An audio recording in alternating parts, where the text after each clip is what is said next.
J'étais à Yerushalayim ce matin, j'ai la tête un peu à l'envers. Donc, vous savez que... Où est-ce qu'il est celui-là? Que la Torah nous parle de la mort de Yaakov. Enfin, il n'est pas encore mort, mais il annonce à ses enfants qu'il va mourir, et donc il les réunit pour les bénir. Et là-bas, il y a une notion un peu bizarre qui est développée, et on va essayer de la comprendre. Mais pour ça, il faut d'abord qu'on aille un petit peu fouiller dans les commentaires. Alors le premier, en fait, c'est rapporté dans le Roi Chaim Akadosh. Il ramène là-bas un sefer du Harizal, et au nom du Keilat Yaakov, il dit comme ça. Omnam yadarta mi itralkut aneshamot. Bon, c'est un peu de la Kabbalah, mais vulgarisé. Hein. On va essayer de se mettre à mon niveau. Donc, il dit les kama anitzutzot ou bechol gilgul vegilgul ba'im ksat me'em ou kefi mispar anitzutzot shel hatzelem kar mispar yemei chayav. Ça veut dire que chacun d'entre nous, il vient avec une neshama. Bon, ça, on a déjà expliqué plusieurs fois qu'on est fait en trois parties. Une partie qui s'appelle le corps, le physique. Il y a une partie qui s'appelle le nefesh, le psychique, et une partie qui s'appelle la neshama. Maintenant, la neshama, en vérité, elle est faite d'étincelles. On appelle ça des étincelles divines, des nitzutzot. Et cette masse d'étincelles, en vérité, elle forme une forme qu'on appelle le tselem Elohim, et qui nous accompagne durant toute notre vie. Maintenant, il explique, ici, il rentre un peu plus dans le détail technique. Il dit que, en fait, selon, on a le nombre d'étincelles qui correspond au nombre de jours à vivre. D'accord? Il dit, Kach misper yemei chayav, c'est ça le nombre de jours de la vie de quelqu'un. Vayamim shose baim mitzvot, nitkan nitzutz echad. Et le jour où la personne elle fait une mitzvah ou des mitzvot, alors elle va réparer cette étincelle de ce tselem, de cette silhouette, keneged ayomahu qui correspond à ce jour-là, ve'ayom she'en ose bo mitzvah, et le jour où il ne fait pas une mitzvah, nishar pagum, il va rester abîmé.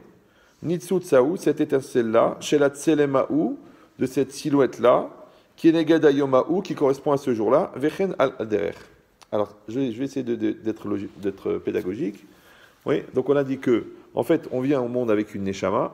Cette Neshama, elle est choisie par Hachem au moment où les parents conçoivent l'enfant. Maintenant, cette Neshama, elle a un certain travail à faire.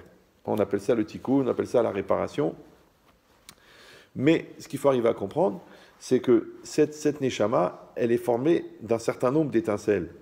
Chaque étincelle, il correspond à une journée. Donc, quand l'étincelle va se dévoiler, elle va se dévoiler par rapport à une certaine journée. Le lendemain, c'est une autre étincelle. La veille, c'est une autre étincelle. Chaque étincelle est propre à ce lien-là, avec cette réalité, est propre à cette silhouette d'âme. Maintenant, quand quelqu'un a fini en fin de compte, d'expulser toutes ces étincelles, il meurt. C'est la fin de la vie. Ok. Maintenant, ce qui est intéressant, c'est déjà le côté unique de chaque étincelle. Alors, ça correspond à quoi, cette notion d'étincelle? Alors, pour vous donner une image, c'est un peu comme si on me disait que l'âme, elle va produire, on l'a expliqué déjà 1 million de fois, mais bon, c'est pas grave pour les redoublants, elle va produire une énergie. Cette énergie, c'est l'énergie de l'âme. À ce niveau-là, elle s'appelle encore l'énergie divine. Quand elle traverse le psychique, alors elle est prise en charge par l'homme, et là, à ce moment-là, elle s'appelle la volonté. Cette même énergie, elle est ensuite conduite par l'homme dans son corps, et là, elle s'appelle la motivation. Et ensuite, elle est conduite dans sa réalité, et là, elle s'appelle sa détermination. C'est-à-dire qu'en fait, il y a une chimie entre le jeu de l'homme et le vœu, la volonté, mais la nature profonde de la volonté, elle est divine. Elle vient d'Hachem. Mais l'orientation de la volonté, elle est humaine. Ça va toujours? Donc en vérité, quand on dit je veux, c'est un abus de langage. Parce qu'on profite d'une énergie qui n'est pas la nôtre. Cette énergie, elle est en nous, elle s'appelle la vie. C'est pour ça qu'on n'a pas le droit d'enlever la vie. C'est pour ça qu'on ne peut pas raccourcir la vie. C'est pour ça qu'on ne peut pas rallonger la vie. Parce qu'en fait, la vie, c'est l'énergie qui est produite par l'âme. Et l'âme, elle est donnée par Dieu. Maintenant, par contre, nous, on est responsable et propriétaire de l'utilité qu'on va faire de cette énergie. Est-ce qu'on va en faire du bien? Est-ce qu'on va en faire du mal? Est-ce qu'on va le gaspiller? Est-ce qu'on va l'optimiser? Est-ce qu'on va le mettre dans la haine? Est-ce qu'on va le mettre dans l'amour? C'est nous qui allons décider de ce qu'on fait. Et ça, c'est la chimie entre le je et le veux. Je veux. D'accord? Maintenant, quand vous comprenez ça, donc quand une personne va utiliser cette énergie qui est en elle, alors elle va avoir trois fonctions. Elle, c'est celle qui va donner la vie au corps. D'accord? Parce que cette énergie diffusée à l'intérieur du corps s'appelle l'électricité, une forme d'électricité qui véhicule les informations et les énergies à l'intérieur du corps. Oui, vous allez parler avec un chimiste, avec un biologiste, avec un médecin, il va vous expliquer que le corps, en vérité, il est fait de cellules, et que les cellules, elles se nourrissent les unes les autres par une espèce de courant qui véhicule l'énergie à l'intérieur. Nous, on appelle la neshama, eux, ils appellent le courant, c'est pas très grave, d'accord? Mais ce qui est intéressant, c'est que donc l'âme, c'est elle qui donne la vie au corps. L'âme, c'est elle aussi, on a dit, qui va produire cette énergie. Cette énergie-là, quand elle rentre dans le psychique et qu'elle est prise en charge par la personne, elle s'appelle la volonté. Donc, quand moi, je dis je veux, en fait, je m'approprie une volonté, une énergie divine que je mets à l'intérieur de mes choix. Quand je vais réaliser, entre guillemets, ma volonté, d'accord? En vérité, en même temps que je réalise ma volonté, je réalise l'étincelle de mon âme.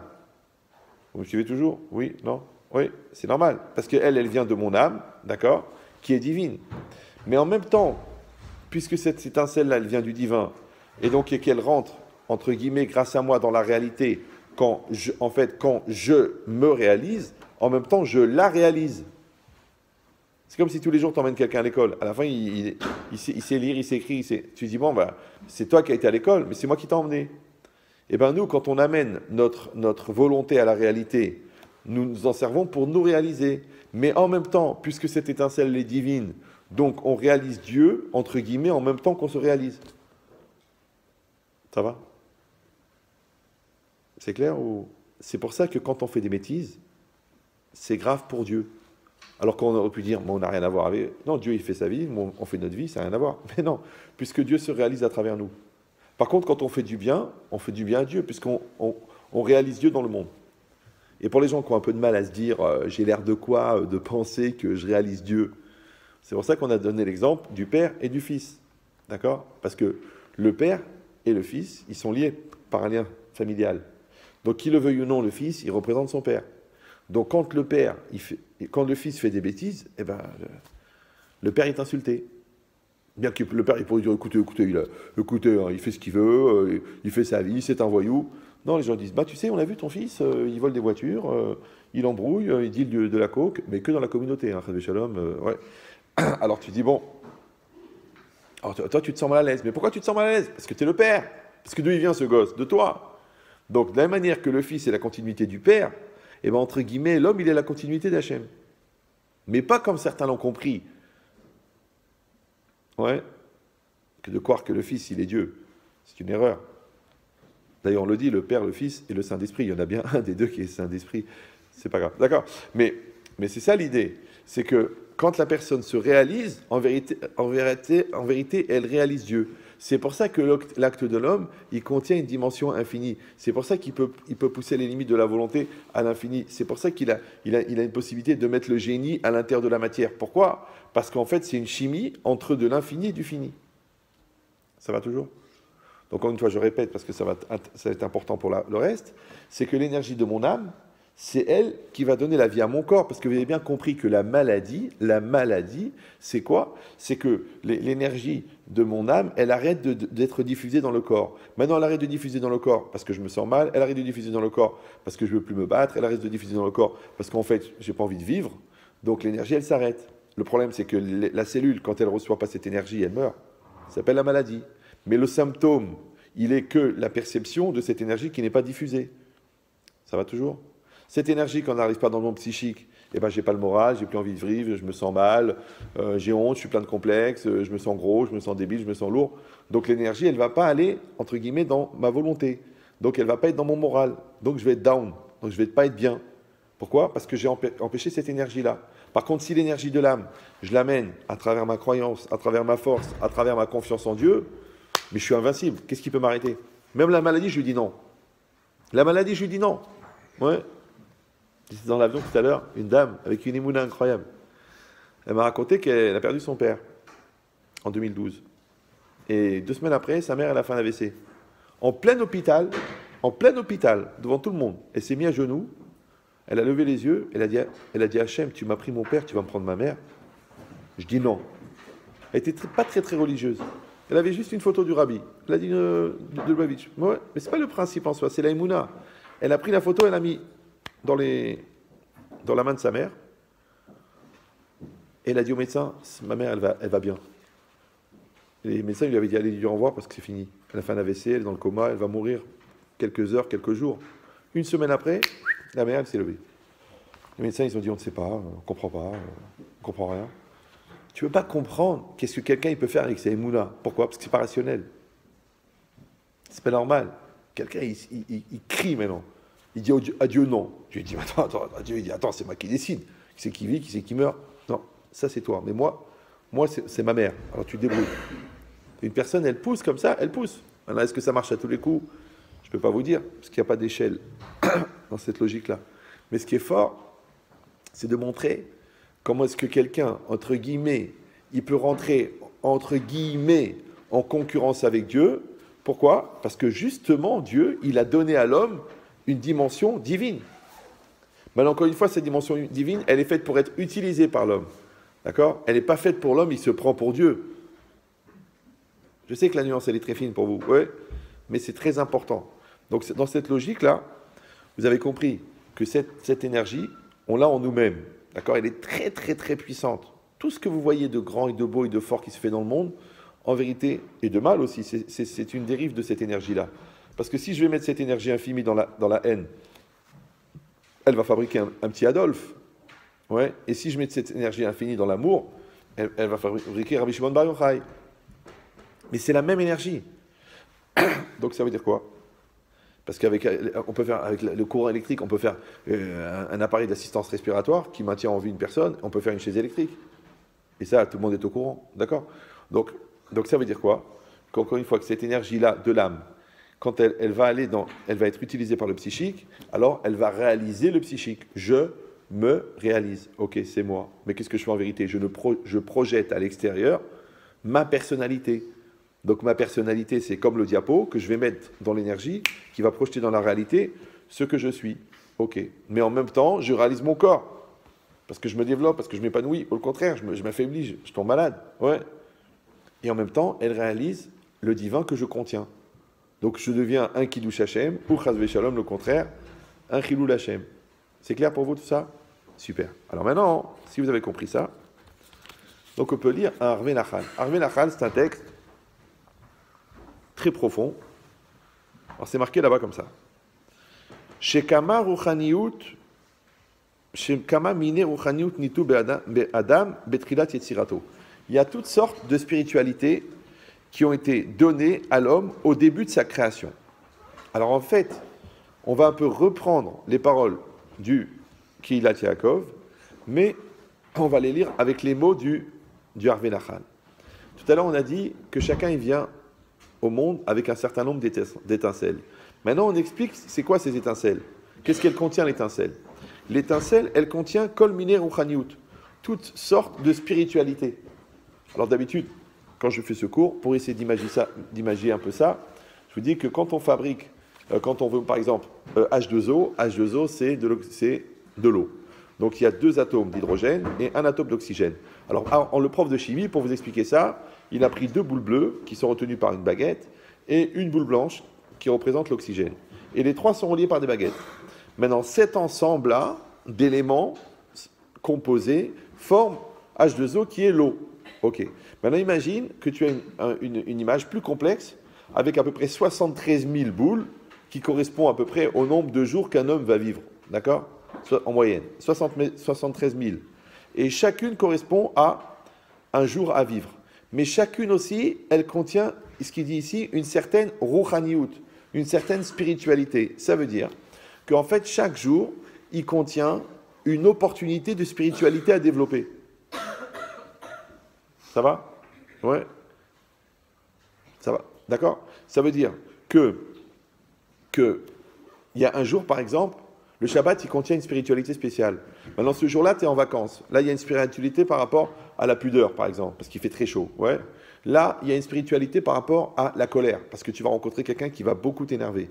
Là, il y a une spiritualité potentielle par rapport à l'honnêteté, parce que tu vas avoir une grande, grande épreuve de malhonnêteté. Maintenant, Kol mine ruchaniyut nitnu be'adam, il y a toutes sortes de spiritualités qui sont données dans l'homme avant sa naissance sous forme de potentiel, en fait, qui ne demandent qu'à être réalisées, qui ne demandent qu'à être optimisées. Maintenant, c'est quoi l'optimisation? L'optimisation, c'est une force qui rencontre un potentiel. Une force qui rencontre un potentiel. Quand la force, elle rentre dans le potentiel, elle génère une opportunité. Maintenant, des fois, c'est la force qui rencontre le potentiel. Des fois, c'est le potentiel qui rencontre la force. D'accord? Des fois, vous êtes placé devant une super belle affaire à faire, ouais, mais vous n'avez pas la volonté. C'est dommage, il manquait la force. D'accord? Des fois, vous avez l'envie de faire, mais il n'y a pas l'opportunité. Maintenant, cette rencontre entre les éléments qui peuvent te faire grandir et l'énergie que tu contiens pour te faire grandir, ça, Akadosh Baruch Hu, il crée ça. Ça s'appelle le programme. C'est-à-dire, chacun d'entre nous, il arrive dans ce monde avec un certain programme. Le programme, c'est quoi? C'est la suite des événements qu'on aura à vivre. Alors, je sais que parmi vous, il y en a beaucoup qui vont dire « Oui, mais alors on va être gêné parce que alors quoi, c'est préprogrammé, alors quoi, il n'y a pas de surprise. Non, qu'il y ait des surprises pour nous, c'est normal. Qu'il y ait des surprises pour Hachem, c'est pas tellement intéressant. Parce que dans l'absolu, ça ne veut rien dire. D'accord? Parce que les gens, ils parlent de déterminisme, de perdre le libre arbitre. Mais non, le libre arbitre, il existe dans l'espace qui est défini pour le vivre. Ouais. C'est pour ça que je donne toujours le même exemple. Quand ton fils il est en classe de CP, et tu parles avec le directeur, et tu lui dis qu'est-ce qui sera mon fils en CM2? Alors il dit écoutez, votre fils, je sais où elle est la classe de CM2, elle est au premier étage au fond du couloir. Votre fils, a priori, il va être avec les mêmes camarades de classe, parce que les 3/4 des enfants, entre CP et CM2, ils restent ensemble. Il y a très peu de gens qui déménagent ou qui redoublent. Maintenant, je peux vous dire le programme du CM2, parce qu'il est déjà établi. Je peux vous dire le professeur de CM2, parce qu'on sait qui c'est, d'accord? Je peux vous dire aussi combien de cahiers il va utiliser, parce que selon la taille de l'écriture qu'il a au CP, je peux vous dire, calculer combien de cahiers il va utiliser, combien de stylos il va user. Je peux même calculer la déformation de la scoliose de sa colonne vertébrale par rapport à l'affaissement de l'épaule gauche, puisqu'il va compenser, puisqu'il va porter le cartable à droite. Tout ça, je peux calculer. Pour un enfant de CP, quand il sera au CM2. Ça va toujours? Oui? Non? Mais il y a une chose que je ne peux pas savoir. Est-ce qu'il va glander en classe ou il va travailler? Je ne peux pas savoir. Vous me suivez ou... Voilà. C'est ça, libre arbitre. D'accord? Donc, on peut dire, tu vas épouser telle personne. C'est possible. Mais on ne peut pas te dire si tu vas être gentil ou si tu vas être ahmar. On peut te dire tu vas avoir tels enfants, mais on ne sait pas si tu vas t'en occuper ou tu ne vas pas t'en occuper. Ça veut dire que la globalité de l'univers, elle nécessite une certaine précision dans l'harmonie et dans l'organisation de la répartition des particules qui forment les êtres vivants, la matière inerte, la rencontre entre les deux dans la grille temporelle. Vous avez suivi ou non? Donc, étant donné qu'on est obligé d'organiser, parce que tu es bien content en te réveillant le matin, de trouver que ton nez, il est resté à sa place et qu'il n'a pas repoussé dans ton dos, tu dis, mais enfin, mon nez, il ne va pas aller dans mon dos. Eh bien, on voit que vous n'avez pas poussé beaucoup les études. Parce que là, il y a une théorie en physique, c'est qu'en fait, la matière, elle ne reste pas stable. Elle se déconstitue, elle se reconstitue. La preuve, c'est que rien ne se perd, tout se transforme. Donc il y a bien un moment où ça se transforme en autre chose. Alors pourquoi ce jour-là, ça va commencer en se transformant en autre chose, et le jour d'avant, ça n'a pas commencé à se transformer en autre chose? Ça veut dire que toi, tu crois que le papier est vieilli, que la peau, elle se flétrit. Mais non, c'est juste la réorganisation des cellules, la réorganisation des atomes. Donc si on réorganise l'atome de cette manière-là, et ensuite de cette manière-là, et ensuite de cette manière-là, et ensuite de cette manière-là, alors comment ça se fait que ton nez, il revient au même endroit? Puisque la matière se décompose et se recompose, se décompose et se recompose. Vous avez suivi? Voilà, ça c'est une théorie scientifique. Bon, la Torah aussi elle en parle, parce qu'elle dit Mechadesh bechol yom tuvo maaseh bereshit. Chaque jour, Hachem,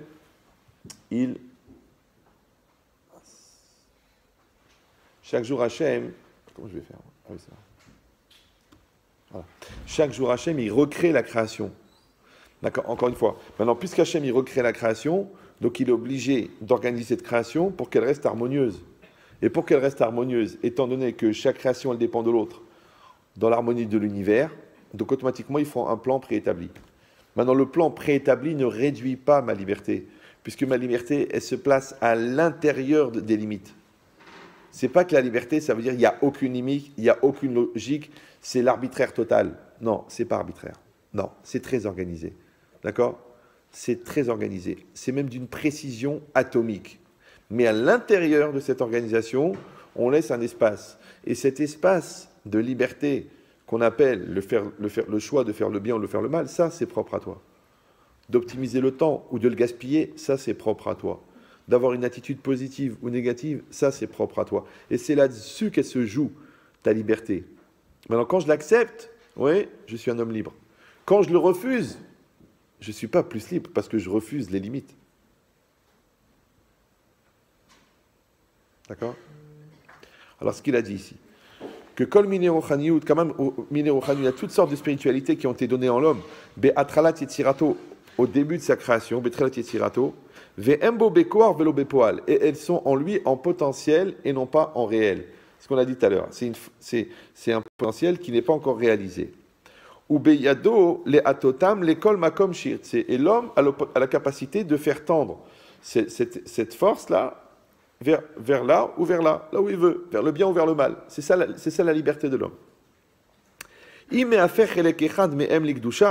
S'il va orienter une étincelle vers la sainteté, Nivra misé Malar Kadosh, il va créer à partir de là un ange saint. Alors je traduis, un ange, c'est pas une créature toute blanche avec des ailes. Ouais, ça c'est Papa Noël. Non, un ange, en fait, c'est un kohar, c'est une force. C'est-à-dire qu'à chaque fois que j'exprime une volonté, cette volonté, elle crée un ange. Et cet ange-là, c'est lui qui va véhiculer ma volonté.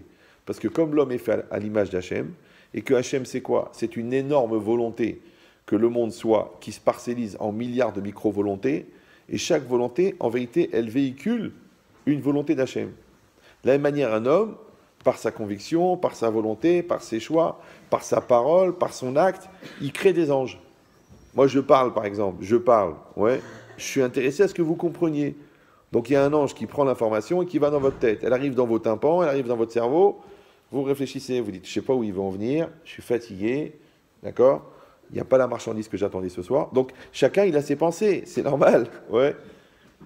Mais l'idée, c'est quoi? C'est que moi, je crée un ange de volonté qui est véhiculé par ma parole de faire passer une information. Vous créez un ange de réception pour entendre cette information et pour dire je vais l'utiliser pour grandir ou non. Donc en vérité, toute sa vie, un homme, il crée des anges. Ça va toujours? Super. Maintenant, le problème, c'est que comme on crée des anges positifs, on peut aussi créer des anges négatifs. D'accord? Donc si je dis dans ma tête, le magasin il est mal placé, ça ne marchera jamais, de toute façon j'ai la poisse en ce moment, grâce à Dieu, ça marche. Puisque l'ange que tu as fait, il va aller chez le client il va dire, oh là là, je ne le sens pas, le mec, il n'a pas confiance en lui, son produit le pourrit, j'ai pas envie d'acheter. Il va dire, j'ai besoin de réfléchir, il ne veut pas signer. Pourquoi il ne veut pas signer? Parce que toi, tu es venu avec l'angoisse, tu es venu avec la peur, tu es venu que tu n'étais pas convaincu que ton produit il valait la peine. Donc tu lui as envoyé des anges négatifs dans la tête. Et lui, déjà, il n'est pas rassuré, parce que c'est difficile de payer 19 000 euros, un truc qui coûte 300 euros. C'est pas évident de se faire rouler. D'accord? Donc, et lui, il s'est mis dans un ange de soupçon, dans un ange de mal-être, dans un ange de je ne suis pas obligé de le faire aujourd'hui, et c'est mort. Ça va? Toute la vie, c'est comme ça. En fait, la vie, c'est des rapports de conviction contre conviction. Comme dans la plomberie, vous avez un tuyau. Si là, il y a 150 kilobars, et là, il y a 33 kilobars, je peux vous dire que l'eau, elle va partir par là. C'est pas la peine d'être plombier pour ça. D'accord? Donc le gars qui est plus convaincu, il va convaincre le gars qui est moins convaincu. Voilà. Normalement, celui qui est positif, il va être plus fort que celui qui est négatif. Mais si celui qui est positif n'est pas convaincu, il va être emporté par le négatif qui est convaincu. Et comme dans convaincu, il y a deux mots, donc chacun va décider quelle sera sa victoire et quel sera son échec. Donc si c'est ça, donc on a dit chaque personne, au moment où cette énergie elle arrive dans la réalité, elle crée un ange. Malach Kadosh, un ange saint. Sheu Achelek Minishmato Sheyatsa Lepoal, qui est une partie, donc on a dit cette étincelle, de son âme qui s'est réalisée. Super. Ou Miyad Uporiach Lemaala, et tout de suite, elle va s'envoler vers le haut, ouais, et elle va aller quelque part. Après, on va en parler où est-ce qu'elle va. Ve'imlo, et sinon, attention, maintenant on a bien expliqué qu'on parle d'une étincelle divine qui se réalise. On a dit, elle fait 3 actions. Elle me réalise physiquement, elle me réalise psychologiquement, elle me réalise spirituellement. D'ici, je l'ai pris pour l'utiliser pour la sainteté, elle va créer un ange saint. Ok. Et il dit, et sinon, maintenant, et sinon, il y a 2 lectures possibles. Soit, et sinon, c'est, et s'il n'a pas créé un ange saint, ouais, et donc, ouais, ou alors, et sinon, s'il n'a pas créé, et s'il a créé un ange négatif. Faites bien la nuance entre les deux parce que c'est une grande discussion dans la lecture. Ouais. Et sinon, Naase misé chelek mina sitra acha chas v'shalom, il a créé une part de l'impureté maximum qui existe dans le monde. Donc essayez bien de comprendre comment ça marche. Hachem, il crée le monde. Comment il crée le monde en temps réel? En envoyant sa volonté dans le monde. Maintenant, heureusement ou malheureusement, il s'est associé à l'homme. Donc l'homme maintenant qui est fait à l'image de Dieu, il va lui aussi participer à l'existence du monde. Donc en fait, la réalité, elle est le fusionnement de la volonté de Dieu et de la volonté de l'homme. Maintenant, étant donné que l'homme, il a une âme qui est divine, et que l'énergie qui sort de cette âme, elle est aussi divine, donc la même énergie que Dieu utilise pour créer le monde, l'homme va l'utiliser pour se réaliser. Ça va toujours? Donc la réalité qui est devant moi, en fait, elle est le fusionnement de la volonté de Dieu et de la mienne. Maintenant, attention, étant donné que cette énergie-là, elle est infinie et qu'elle est d'une puissance énorme, mais que malheureusement, elle va dépendre de l'orientation que je vais lui donner. Donc si moi, je fais un détournement de cette orientation, c'est-à-dire que je vais prendre cette énergie et je vais la mettre dans la négation, elle va produire de la négation énorme. Puisque la nature de cette énergie, elle est infinie, et que moi, je la mets dans quelque chose de négatif. Donc il dit, tu vas créer, tu vas participer à l'existence de la Sitra Acha. Sitra Acha, en vérité, ça veut dire l'autre côté. C'est une autre manière de tirer l'impureté. Parce qu'en vérité, c'est quoi dans la vie? Il y a la vie et la mort. La vie et la mort. Et bien la vie, c'est la pureté, la mort, c'est l'impureté. C'est pour ça que quand quelqu'un meurt, il devient impur. Maintenant, il n'y a pas que la mort physique. Le gars, il est mort, on l'enterre, on appelle Benamou, Varga, on met des bougies, on fait le Kaddish. Non. Il y a aussi la mort spirituelle. D'accord? Il y a aussi la mort psychologique. Il y a aussi la mort intellectuelle. Il y a aussi la mort au niveau du moral. Donc il y a plusieurs formes de mort. Mais chacune de ces morts-là, elle génère de la Touma. Elle génère de l'impureté. Et j'ai expliqué déjà à peu près 102 000 fois que Touma et Atoum, c'est les mêmes lettres. Donc la Touma, elle crée des bouchons, parce que Atoum, c'est bouché. Ça va? Donc, par exemple, quand j'ai pas confiance en moi, j'ai de plus en plus pas confiance en moi, parce que les bouchons se cumulent. D'accord? Et quand je suis dans une logique d'échec, si je ne me relève pas de l'échec, je rentre dans une logique d'échec. Donc je deviens un échec. Ça va? Et quand je mange du sucre, plus je mange du sucre, plus j'ai envie de manger du sucre. C'est normal. Et quand je joue, plus je joue, Et quand je me laisse aller, plus je me laisse aller, plus je me laisse aller. Alors les gens, ils croient que, bah, écoutez, c'est un phénomène de cumul psychologique, de comportement. Non, non. En vérité, c'est l'impureté qui se cumule. C'est ce qu'elle dit la Gemara. Elle dit Rechaim afilou al pitro shel gainam elam chosrim. Les Rechaim, les fauteurs, même à la porte de l'enfer, ils font pas teshuva. Pourquoi? Parce que tu crois parce qu'ils sont déterminés, parce qu'ils savent très bien que ça n'existe pas, ils savent que c'est du baratin, ils savent que c'est du bourrage de crâne, ils savent que c'est l'opium du peuple. Non, non, parce qu'à ce moment-là, on peut plus mentir. On est déjà mort, c'est fini le baratin. Ouais. Mais pourquoi la Gemara a dit pourquoi? Shechelev al kesilam, parce qu'ils ont une graisse sur le cœur. Et la graisse, c'est quoi? C'est le cumul de tes mauvais choix. C'est-à-dire que plus tu fais des mauvais choix, plus c'est difficile de faire des bons choix. Donc les gens, ils croient que... Oh, attends, j'ai toujours le choix. Hein. Tu sais, tu me vois comme ça, en mini-jupe, en train de me prostituer, mais ça ne veut pas dire que je ne fais pas ma prière. Et là, tu me vois en train de prendre de la coke et tout, mais je sais très très bien à quelle heure rentre Shabbat. Mais toi, le problème, c'est que le Shabbat, il dure 8 jours. Parce que tu es shooté. Donc ça veut dire quoi? Ça veut dire, et je m'excuse de le dire pour les gens que ça va choquer, c'est que nos choix nous engagent. Les bons, ils nous engagent, et les mauvais aussi. D'ailleurs, on le voit souvent. Hein. Moi, encore une fois, chacun son opinion, mais on a pu vérifier statistiquement que souvent, les gens qui rentrent dans l'eau sortent mouillés. Même s'ils ne veulent pas. Ils disent non, je veux pas. Et bien, les molécules d'eau, elles imprègnent ses vêtements quand même. Alors que le gars, il veut pas. Il dit non, non. Il le dit, je veux pas mouiller, je veux pas mouiller, je veux pas mouiller. Il est mouillé. Tu te laves pas, tu sens mauvais. Pourquoi? Pourquoi la vie, elle a fait ça? Parce qu'il faut se laver. Donc tu vois bien que le fait de ne pas te laver cumule des toxines qui, en dégénérant, donnent une certaine odeur.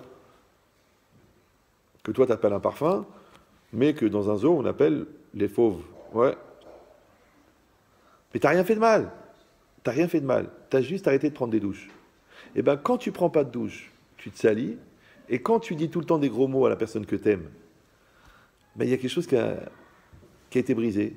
Tu dis non, mais bon, je te traite de grosse, d'espèce de grande sale. Mais ça veut rien dire. C'est juste des mots. Franchement, tu crois que si je les pensais pas, je les dirais pas? Ah, excuse-moi, lapsus révélateur. Ouais. C'est ça le problème. C'est que si chaque fois que tu fais un choix, ce choix t'engage. Tu sais pourquoi ce choix il t'engage? Parce que le choix, en même temps que tu rentres dedans, en même temps, il change ta nature. Et ta nature, elle t'accompagne partout. Donc plus tu es malhonnête, plus tu deviens malhonnête. Après tu dis non mais je suis pas malhonnête. Non, c'est pas que tu n'es pas malhonnête. C'est juste que l'horizon de tes potentialités d'honnêteté, c'est restreinte. D'accord? C'est comme si tu dis à 13 ans, tu as 50% honnête, 50% malhonnête. Mais si tu voles toute la journée, maintenant tu as 90% malhonnête, 10% honnête. Donc tu as le choix. Tu as le choix. C'est pas que tu n'as pas le choix, parce que tu as 10% d'honnêteté. Peut-être tu as 1% d'honnêteté. Donc tu as le choix. 1 contre 99, tu as le choix. Mais c'est quand même plus difficile, quand on a une tendance naturelle à mentir à 99%, de dire la vérité. Donc ça veut dire, encore une fois, je m'excuse, hein, je ne sais pas pourquoi je vous parle comme ça ce soir, c'est qu'en mentant, on devient menteur. Et en volant, on devient voleur. Mais en disant la vérité, on devient de plus en plus vrai. Et en étant gentil, on devient de plus en plus gentil. Donc en fait, tu passes ta vie à fabriquer ta nature. C'est seulement que les gens y croient que comme intellectuellement, ils ont le choix, alors leur nature ne change pas. Ta nature, elle change. Je te dis, la viande, tu la mets à cuire. Tu dis, elle dit non, elle dit non, elle dit non, elle cuit. Comme les gens qui sont convaincus qu'ils aiment leur conjoint et qui ne comprennent pas qu'ils sont là en train de divorcer. Mais attends, c'est pas possible. Mais c'est ma femme. Attends, mais regarde, prends la photo du quotidien, t'es jamais là. Quand tu es là, tu l'insultes, tu l'envoies balader, tu l'insultes, tu la trompes, qu'est-ce que tu veux encore? Oui, mais ça n'a rien à voir, tout ça, c'est des futilités. Mais moi, au fond de moi, au fond, d'accord, le problème, c'est que le fond, on ne vit pas avec le fond, sinon il faut acheter un scaphandre. On vit avec la réalité. Donc tu ne te rends pas compte que tu as fabriqué une nature. Et cette nature-là, c'est ce que tu es au fond. Maintenant, tu voudrais être différent? Change. Tu dis non, j'ai des habitudes, c'est pas évident de se remettre en cause. Moi, vous savez, c'est pas facile de changer. Ok, alors ne change pas, mais ne te plains pas. Ne dis pas j'ai des ambitions et tu ne donnes pas les moyens. Ne dis pas je vais rendre l'argent et à chaque fois que je t'appelle, tu mets en répondeur. C'est parce que si déjà, pour payer la dette d'un autre être humain, tu mets sur répondeur, alors pour payer la dette de Dieu, tu ne vas pas te mettre sur répondeur. Je suis occupé, je ne suis pas là, je ne suis pas au niveau, on verra plus tard qui a dit où c'est marqué, je n'ai pas grandi dedans, je ne viens pas d'un milieu religieux, mais tu es juif quand même. Oui, par accident, parce que mes deux parents le sont, mais moi personnellement, au niveau politique, je ne me suis pas vraiment posé la question. Et ça, c'est une très très grande question des commentaires. Les commentaires, ils posent la question, ils demandent pourquoi est-ce que les fautes, elles ont des conséquences pour des gens qui n'ont aucune notion de l'importance des mitzvot? C'est comme si tu allais voir un alligator et tu lui disais, tu mets pas les téfilines. Et lui, il te regarde comme ça, avec la bouche ouverte. Tu mets pas les téfilines. Toi, un alligator. Il n'aimait pas. Maintenant, tu n'aurais pas l'idée d'imaginer que l'alligator, il va passer au jugement céleste à 120 ans et on va lui dire, Ali, pourquoi tu n'as pas mis les téfilines? Il sait qu'il est gator. Et bien de la même manière, les commentateurs, ils posent la question. Il dit des gens qui n'ont rien à voir, que ça les a jamais intéressés, qui n'ont pas grandi dans le milieu, qui étaient perdus à Khalal Khalé au fin fond de la Corrèze, qui ne savaient même pas qu'ils étaient juifs. Comment ça se fait que leurs fautes, elles ont des conséquences? Pourquoi? Tu sais pourquoi? Parce que c'est ta nature. C'est ta nature. T'es juif, t'es juif. Maintenant, les gars, ils se sont assimilés, ils n'ont pas fait la Brit Mila. Après la guerre, ils étaient traumatisés, ils ont appelé leurs enfants Mathieu, Christophe, ils ont changé de nom, ils s'appelaient Berlekovitch, mais ils s'appellent Dutilleul. Et le mec perdu en Corrèze, et ce matin, en sortant de son garage, il y avait une croix gammée. Il dit, c'est pas possible, ça fait 4 générations qu'on est pathos, mais presque. Et le mec, il a la croix gammée. Parce que c'est ta nature. T'as pas compris? C'est ta nature. T'es un poisson, tu vas survivre sous l'eau. Ouais. T'es un homme, tu vas pas survivre sous l'eau. Alors, ou tu meurs, ou tu respires. Voilà, c'est bien. Donc ça veut dire qu'on passe notre vie à fabriquer notre nature. Maintenant, il y a des gens, encore une fois, qui croient que puisque intellectuellement, ils n'adhèrent pas, donc leur réalité, elle suit leur intellect. Non. Ta réalité, elle suit tes actes. Donc tu peux être convaincu que tu aimes tes enfants, mais si tu les vois jamais, si tu n'as pas confiance en eux, et si tu les insultes tous les jours, ils vont être des pauvres types. Tu dis, mais pourquoi ils vont être des pauvres types? Moi aussi, mon père, il ne s'est pas occupé de moi. Ok, mais tu prends du Xanax. Ouais, mais ça n'a rien à voir. Donc tu vois que tu crées une réalité de l'enfant, tu lui crées au moins un contexte dans lequel il va grandir, tu crées une réalité à ton couple. Alors, pourquoi tu crois que tu crées moins une réalité pour toi? Donc quand tu vis, tu crées ta réalité. Ça s'appelle en français les choix. Et les choix que tu veuilles ou non t'engagent. Et l'engagement des choix, c'est ce qui est marqué ici. C'est que quand tu fais du bien, eh ben, tu crées un enjeu saint qui va générer une autre sainteté, donc un autre bien. Et quand tu le fais pas, d'accord, donc encore une fois, deux solutions. Soit tu crées un ange de mal, parce que là, tu avais la possibilité, ou de dire un prix normal au client, ou un prix exagéré. C'est ton choix, tu fais ce que tu veux. Mais après, ne dis pas que, comment ça se fait que tu connais tous les mecs de la brigade financière par leur prénom. C'est normal, c'est un peu la famille. Ouais. Donc, c'est pareil dans tout. Donc là, tu pouvais ou dire un compliment à ta femme, ou faire un reproche. Alors, ne me dis pas comment ça se fait qu'elle fait la gueule. Mais c'est toi qui as fait un choix, d'accord? Tu pouvais ou prendre ton fils dans tes bras et lui dire, tu sais combien je t'aime, combien je suis fier de toi, ou lui dire, bon, ramène-moi une bonne note, sinon c'est plus la mienne, t'es plus mon fils. Tu peux faire ça. À chaque fois, tu peux le faire. Chaque fois, tu as les deux possibilités. Mais sache que le choix que tu vas prendre, à droite ou à gauche, il va avoir des conséquences. Et c'est normal. Et c'est normal. Parce qu'on ne peut pas apprécier la loi de causalité quand elle amène du bien, ouais, et refuser la loi de causalité quand elle amène du mal. Puisque c'est toi la cause. Donc fabrique ton bonheur au lieu de fabriquer ton malheur. Mais ce qui est choquant ici, je ne sais pas, je ne crois pas que vous avez pris la mesure, c'est qu'il n'y a pas écrit seulement « et sinon », ça veut dire « sinon », parce qu'il aurait pu, comme il a dit, s'il prend cet élément, il l'amène vers la sainteté, il crée un ange de bien. Il aurait pu dire « et s'il prend cet élément, il l'amène vers le mal, il crée un ange de mal ». Il n'y a pas écrit ça. Il y a écrit « sinon ». Donc tu peux avoir deux lectures. C'est soit il a pris cette énergie et il a créé un ange de mal, soit il n'a rien fait. Et bien c'est marqué ici que quand tu fais rien, tu crées un ange de mal. Pourquoi? Parce que quand tu n'as pas construit la confiance avec ta femme, il n'y a pas de confiance. Il y a même le soupçon. Et quand tu n'as pas construit l'amour avec ton fils, eh ben, il n'y a pas d'amour. Tu dis, mais attends, je ne comprends pas, je lui donne à manger tous les jours. Il a ça. J'arrive. Ouais. Je lui donne à manger. Il a sa chambre. Je lui paye des baskets neuves. Mais est-ce que tu l'as pris dans tes bras? Non. Est-ce que tu lui as dit que tu l'aimais? Non. Est-ce que tu lui as dit que tu étais fier de lui? Non, tu ne l'as pas fait. Bon, tu n'as pas fait le mal, tu ne l'as pas frappé, mais tu n'as pas fait le bien. Eh bien, le vide de bien, il crée du mal. Oh là là là là là là. Ça va? Le vide de bien, il crée le mal. Parce que ne dis pas, il y a une ambiance pourrie à la maison. T'as qu'à mettre de l'ambiance. Range un peu, allume la musique, fais un gâteau et vas-y. Bon. Tu sais qu'il rentre à 8h. Eh ben c'est bien, t'arranges un peu la table, tu lui mets la petite salade qu'il aime bien, tu verses un petit verre de vin, comme ça, à la patos, ouais. Et le petit rentre, il dit, ah, un petit verre, ah tiens, mon amour, mon cœur, ma vie, ah, oh, ah tiens, j'étais chez Victoria, ah, alors tu connais le secret, d'accord. Donc ça veut dire que tu mets une ambiance, ou non, tu mets rien. Tu mets ton fichu, tu mets ton béret, tu fais la vaisselle, il rentre, tu fais, c'est à cette heure-là que tu rentres. Lui, il se dit, mince, j'ai épousé la grand-mère. La grand-mère, la mère Denis. Ouais. C'est comme tu veux.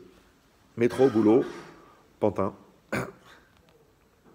Tu peux faire ça. Ou tu peux le contraire. Tu peux vraiment donner l'impression que chaque instant, il est unique parce qu'il est unique. Tu peux optimiser chaque réalité. Tu peux faire chaque Shabbat, il devient le Shabbat de la venue du Mashiach. Ou tu peux faire une fin de week-end avec un repas froid et une demi-coca.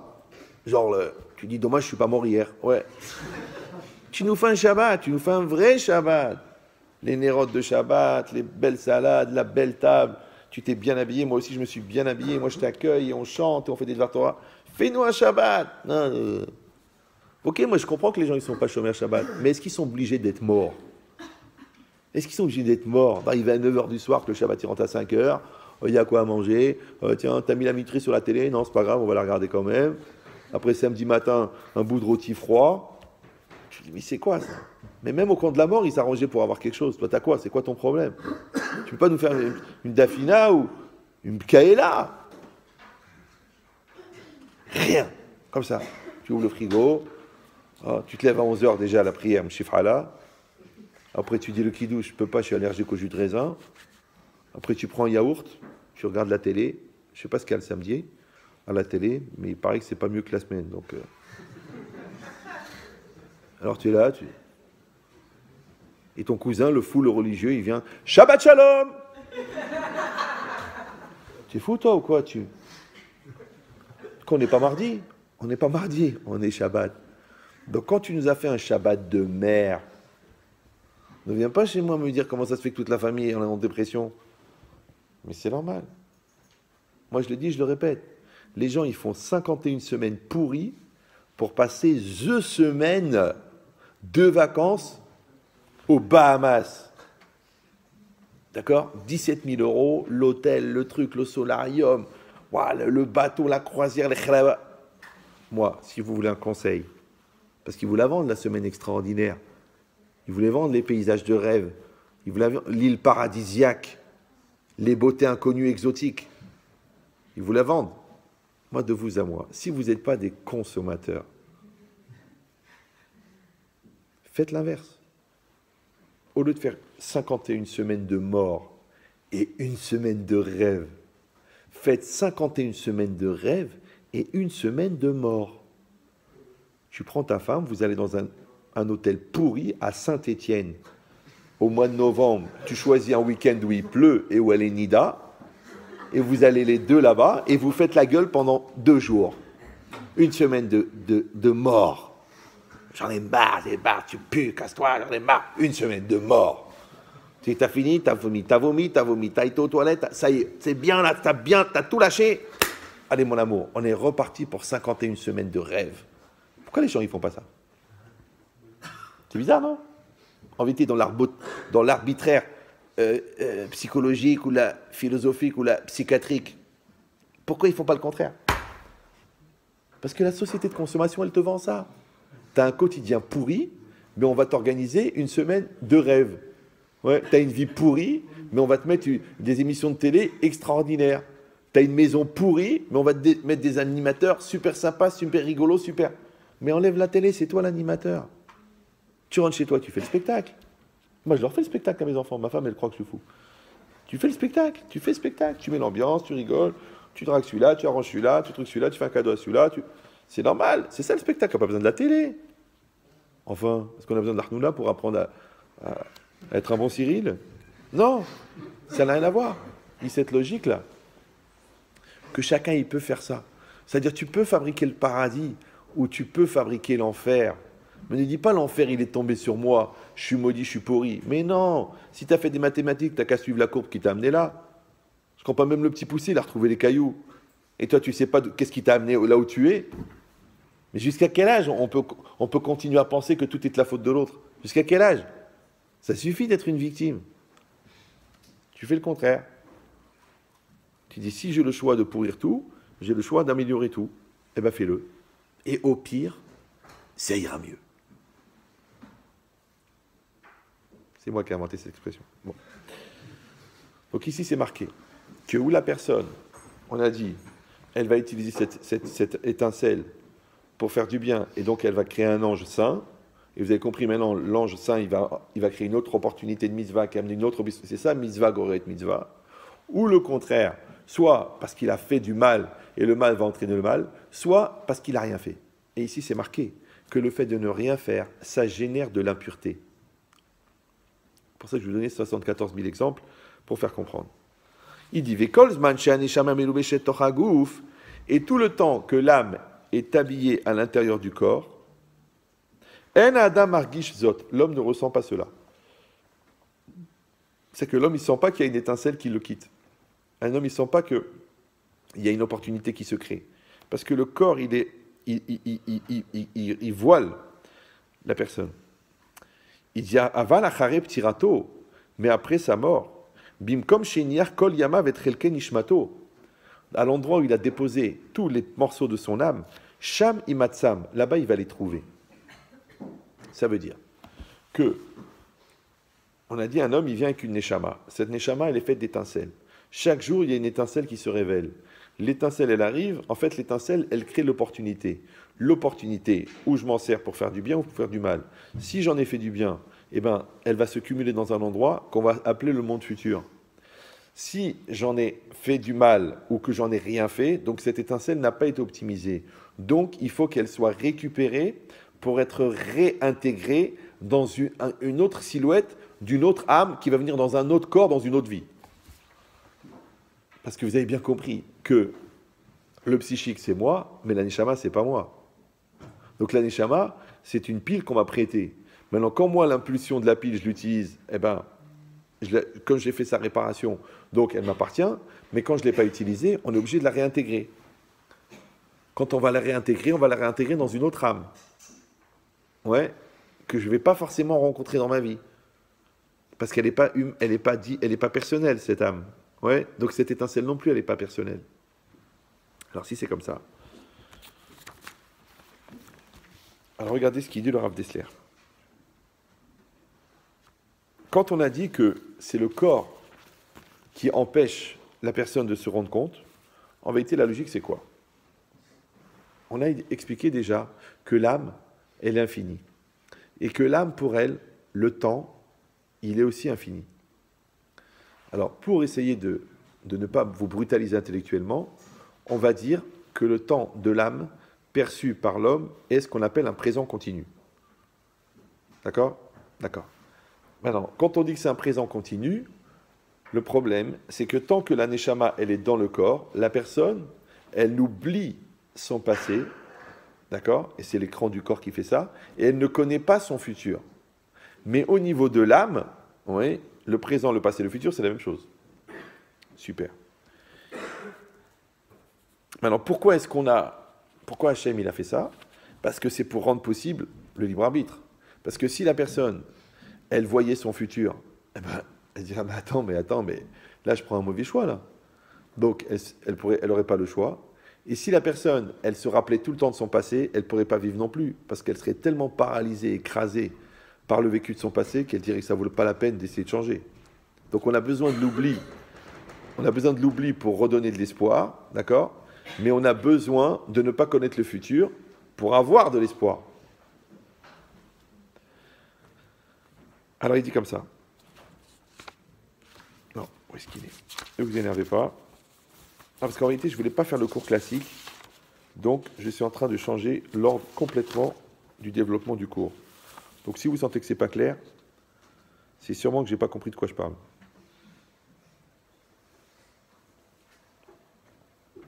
Alors il dit comme ça. On a dit que ces étincelles, elles se dévoilent, elles se développent, elles se dévoilent une après l'autre. Il dit maintenant, nous, qu'est-ce qu'on croit? Quand on va mourir, ouais, qu'est-ce qui va se passer? On croit que, on va être dans un autre monde, un monde de spiritualité, en attendant que Hachem il fasse la résurrection des morts et qu'on retrouve notre corps dans ce monde-là. D'accord? Bon, ne le prenez pas mal. Mais quand on meurt, on ne quitte pas ce monde. C'est seulement le regard du monde qui change. Ça veut dire quoi? C'est-à-dire que notre réalité, là, qui est liée au temps et qui est liée à la matière, elle vient du filtre qui est créé par notre corps et par notre esprit. Maintenant, quand quelqu'un meurt, il n'a plus l'écran de son corps. Et quand quelqu'un meurt, la partie physique de son esprit aussi, elle meurt. Donc, qu'est-ce qui reste? Il reste la partie psychologique de son esprit, la partie intellectuelle de son esprit, et son âme. Donc, la perception qu'il va avoir de la réalité, ça c'est une réalité qui sera comme son âme, qui n'est plus liée au temps, ni à la matière. Maintenant, puisque c'est plus lié au temps, donc le présent et le passé et le futur, ça sera la même chose. Ça va? Donc ça veut dire que quelqu'un, quand il meurt, ouais, il se retrouve avec son passé au présent, puisqu'il a toute la vie derrière lui. Et comme il n'y a plus l'écran pour faire oublier ce qui s'est passé, donc il va se rappeler de tout, premièrement. Deuxièmement, c'est que quand vous mettez des ingrédients à l'intérieur d'une recette, au fur et à mesure que vous mettez des ingrédients, la recette, elle change. Ouais. Comme quand vous mettez des couleurs. Par exemple, vous mettez du blanc, alors c'est blanc. Après, vous mettez du jaune, alors ça devient jaune clair. Après, vous mettez du bleu, ça devient vert. Après, vous mettez du rouge, alors ça devient un peu marron. Ouais. Mais en vérité, dans le marron, il y a aussi le bleu, il y a aussi le jaune, il y a aussi le blanc. C'est dedans. D'accord? Alors c'est exactement pareil. Nous, à la fin de notre vie, on ne pourra pas être autre chose que le résultat de ce qu'on a vécu. Le seul problème, c'est que comme on a une mémoire très courte, donc on se rappelle surtout du dernier moment qu'on a vécu. Mais en vérité, ce qu'on est, c'est toutes les étapes qu'on a passées. Comme quand tu vois une statue, tu ne dois pas voir la statue, tu dois voir un bloc de marbre qui a subi des millions de coups de marteau et qui a subi des millions de passages de papier de verre pour être poli, et après des ponceuses et tout ça, et après des vernissages pour arriver à cette statue. Ça va? C'est comme la lecture. Ça va, à un moment, c'était très à la mode la lecture en diagonale. Vous vous rappelez de ça ou non? On apprenait à lire aux gens très très vite. Donc normalement, par exemple, si tu mets 1 semaine et demie pour lire un livre, il y a un début, il y a une intrigue, bon c'est un peu lourd au départ, après il y a une rencontre, après il y a du suspense, après il y a une histoire d'amour, après il y a un stress, ouais, après il y a 1 ou 2 scènes sympathiques, ouais, selon les goûts et affinités, et puis après, bon ça se termine bien ou ça se termine mal, alors pour les petits trucs à l'eau de rose ça se termine bien, les autres ça se termine mal, et hop, c'est fini, d'accord. Mais ça va le coup, ça vaut, c'est normal quand tu lis le truc en 1 semaine, mais quand tu le lis en 2 secondes, tu as tous les passages qui... de la bouillabaisse émotionnelle. Vous me suivez ou non? C'est exactement pareil. À la fin de ta vie, ouais, toute la bouillabaisse de ce que tu as vécu, elle sera réelle en temps réel. Vous voyez ce que je veux dire ou non? Parce que tu dis, bon, j'ai oublié, j'étais petit, c'était pas facile, et puis j'ai souffert, et je me suis cassé la jambe, et j'ai truc. Mais en vérité, si tu prends pas les événements que tu as vécus, mais combien ils t'ont marqué, ce qui t'a marqué dans l'événement, ça n'a pas disparu avec l'événement. Donc tu as tourné les pages, tu as jeté tes cahiers, tu as déchiré ton calendrier, mais l'émotion, elle est restée. Pourquoi? Puisque l'émotion, elle fait partie des coups de marteau qui ont fait la statue de ce que tu es. Donc le vert, il est à l'intérieur de la marmite, comme le bleu. Ça va? Pourquoi? Parce qu'on a dit qu'on passe notre vie à fabriquer notre nature. Maintenant, dans notre nature, il y a toutes les étapes qui nous ont amenés à ce qu'on est. Alors réfléchis bien maintenant qu'on a dit que quand tu vis quelque chose, ce que tu vis, en vérité, c'est le présent. D'accord? Maintenant, le présent, il est séparé et il est séquencé de ton vécu, ouais, mais il est plus séquencé après ta mort. Donc quand tu fais tchouva, tu dis je suis plus du tout cet homme qui a fauté, ouais.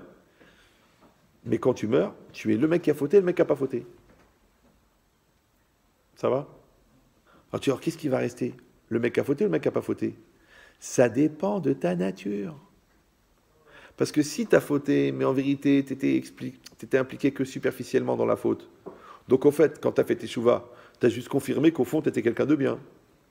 Mais si, quand tu as fauté, tu as vraiment kiffé, tu as vraiment chiré, tu étais bien dans ta dimension de pervers, quand tu as fait tes chouvas, en fait, tu t'es juste donné bonne conscience. Donc, tu as juste repeint la voiture toute pourrie.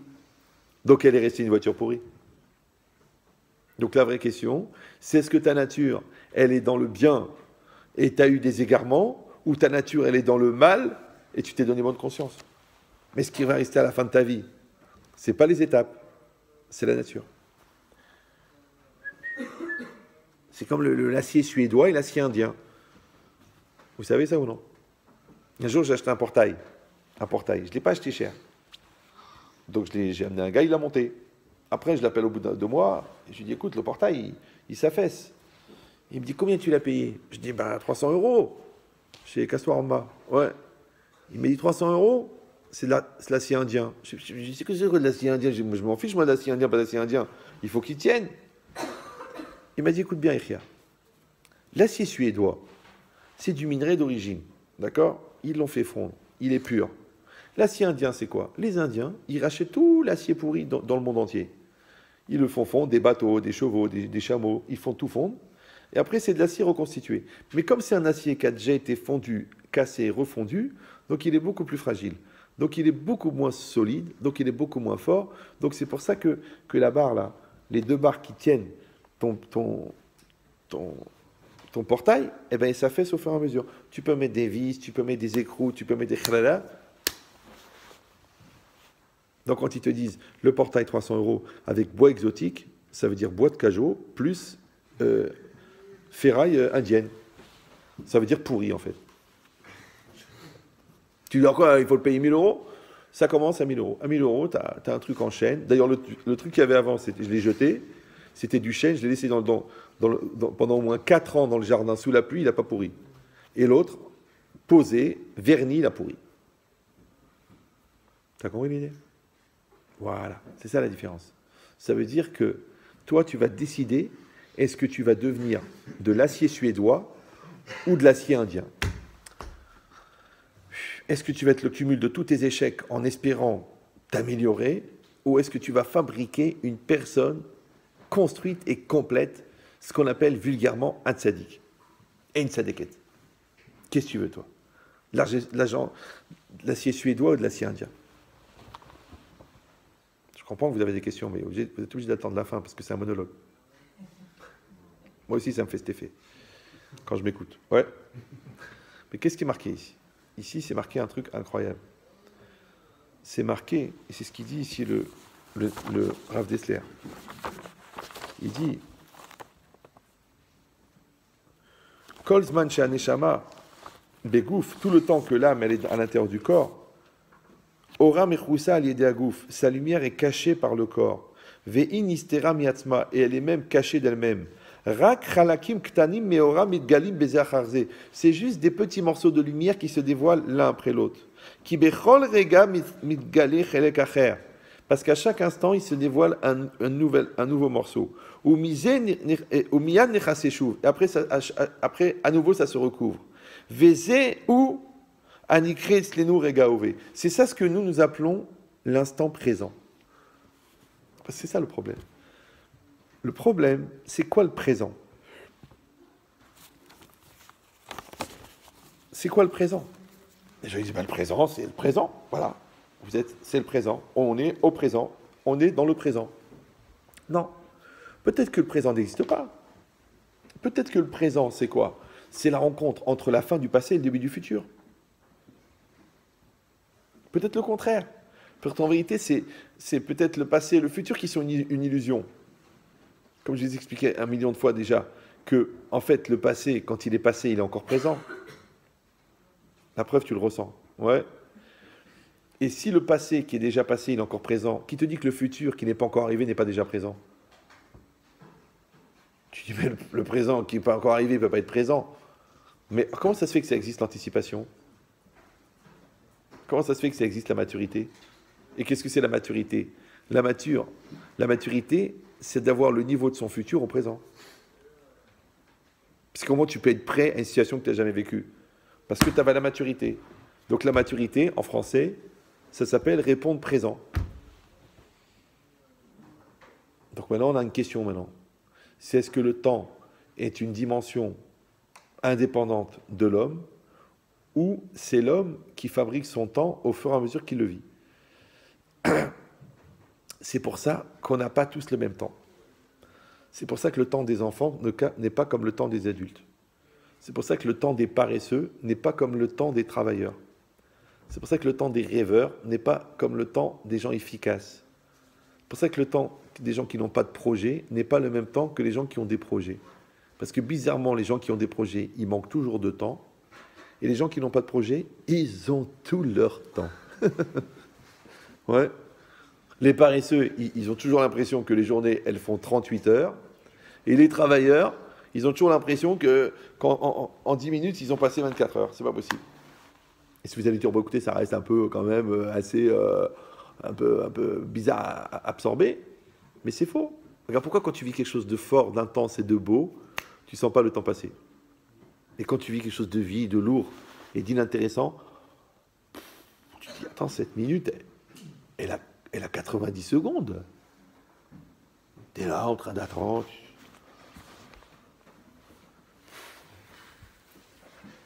Et quand tu vis quelque chose de passionnant, quoi déjà? Non, c'est pas possible. Alors ça, tu dis en français, j'ai pas vu le temps passer. Comme si le train, c'était un train. Tu vois le temps passer. Il y a un train qui s'appelle le temps, tu l'as vu passer. C'est quoi voir le temps passer? Voir le temps passer, en fait, c'est un rapport que tu entretiens avec le temps. D'accord?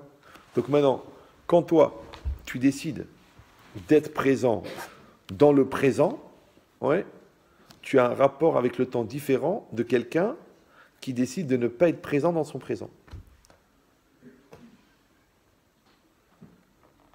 Vous voulez pourquoi?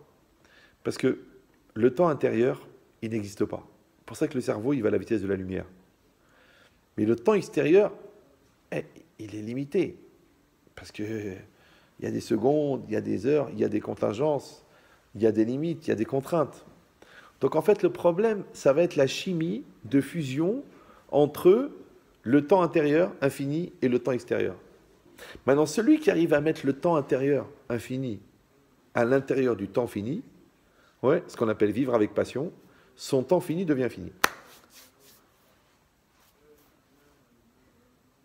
C'est pour ça que quand, par exemple, vous avez bien compris un sujet, vous pouvez le dire en 17 heures développé et les gens ont mal à la tête, ou tu peux le dire en 2 phrases très concises et les gens ont aussi mal à la tête.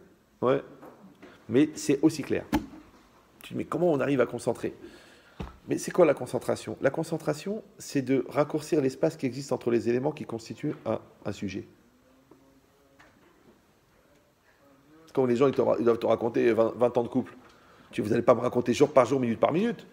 Alors on vous dit voilà ce qui s'est passé la première année, la deuxième année. Ça vous donne une impression générale. En vérité, la question c'est de savoir, est-ce qu'il y avait du vide au milieu? Mais normalement, si on vit une vie intense, on ne peut pas oublier une seconde. Sinon, c'est des gros événements. Ben, écoutez, on a eu un bébé. Bon, puis après, 4 mois après, bon, ben, il y a eu les retombées du baby blues. Puis après, bon, elle a quitté son travail. Après, en fait, quand tu me comptes les événements tous les 6 mois. Donc, ça veut dire en fait que tu as vécu tous les 6 mois. Mais le vide qu'il y avait entre les mois, il y avait quoi dedans? Il n'y avait rien. Tu sais pourquoi? Parce que tu n'étais pas présent. Donc, vous avez compris. Qu'en vérité, le présent, ce n'est pas une temporalité. Le présent, c'est un rapport de maturité que tu as avec la réalité. Maintenant, quand tu es présent, donc tu vas imprimer ton image sur chaque réalité. Tu as répondu présent. Donc tu crées ton présent au fur et à mesure. Maintenant, à chaque fois que tu n'es pas présent, bien que la vie elle se déroule devant toi, bien que des événements arrivent, des choses arrivent, mais en vérité tu n'es pas présent, et bien pour toi, tu vas être ou dans le passé ou dans le futur, mais tu ne vas pas être dans le présent. Donc les enfants, ils disent quand je serai grand, du coup ils foutraient à l'école, ouais. Et les vieux, ils disent ah à l'époque c'était différent. Donc les vieux ne vivent pas dans le présent parce qu'ils sont dans le passé. C'est pour ça qu'on a créé Radio Nostalgie, Yahasra, c'est fait pour ça. C'est pour les gens qui vivent dans le passé, D'accord? Et on a créé aussi pour des gens qui vivent dans le futur. Donc les petits, ils disent ouais, moi quand je serai grand, je serai plombier, tout ça, ou je serai pompier, ou je serai pilote de ligne. Ouais, mais il faut rien à l'école. Comment il va être pilote de ligne? C'est pas possible. Mais il s'en fiche de l'école. Lui, il veut être pilote de ligne. D'accord? C'est pour ça que à l'époque, on lisait les super-héros, vous savez, les Marvel et tout ça, ouais.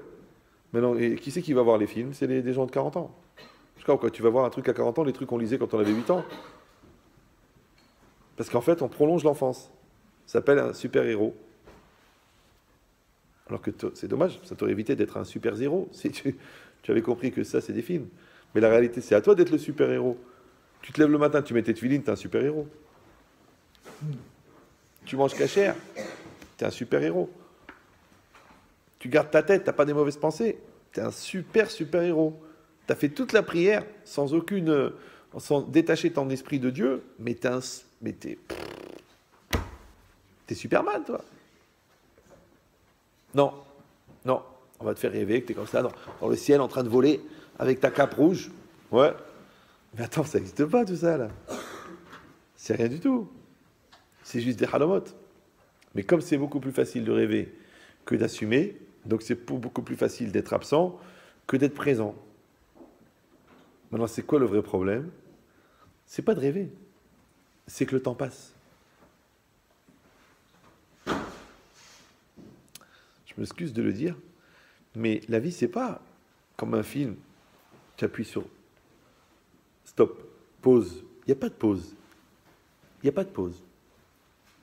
La vie, elle continue. La vie, elle passe. Ouais, tu te retournes, 10 ans, tu te retournes, 30 ans, tu te retournes, 50 ans, 50 ans. Moi, par exemple, je me trouve très jeune. Mais j'ai 56 ans. J'ai dit l'autre jour à ma femme, dans 4 ans, j'ai 60 ans. 60 ans. Je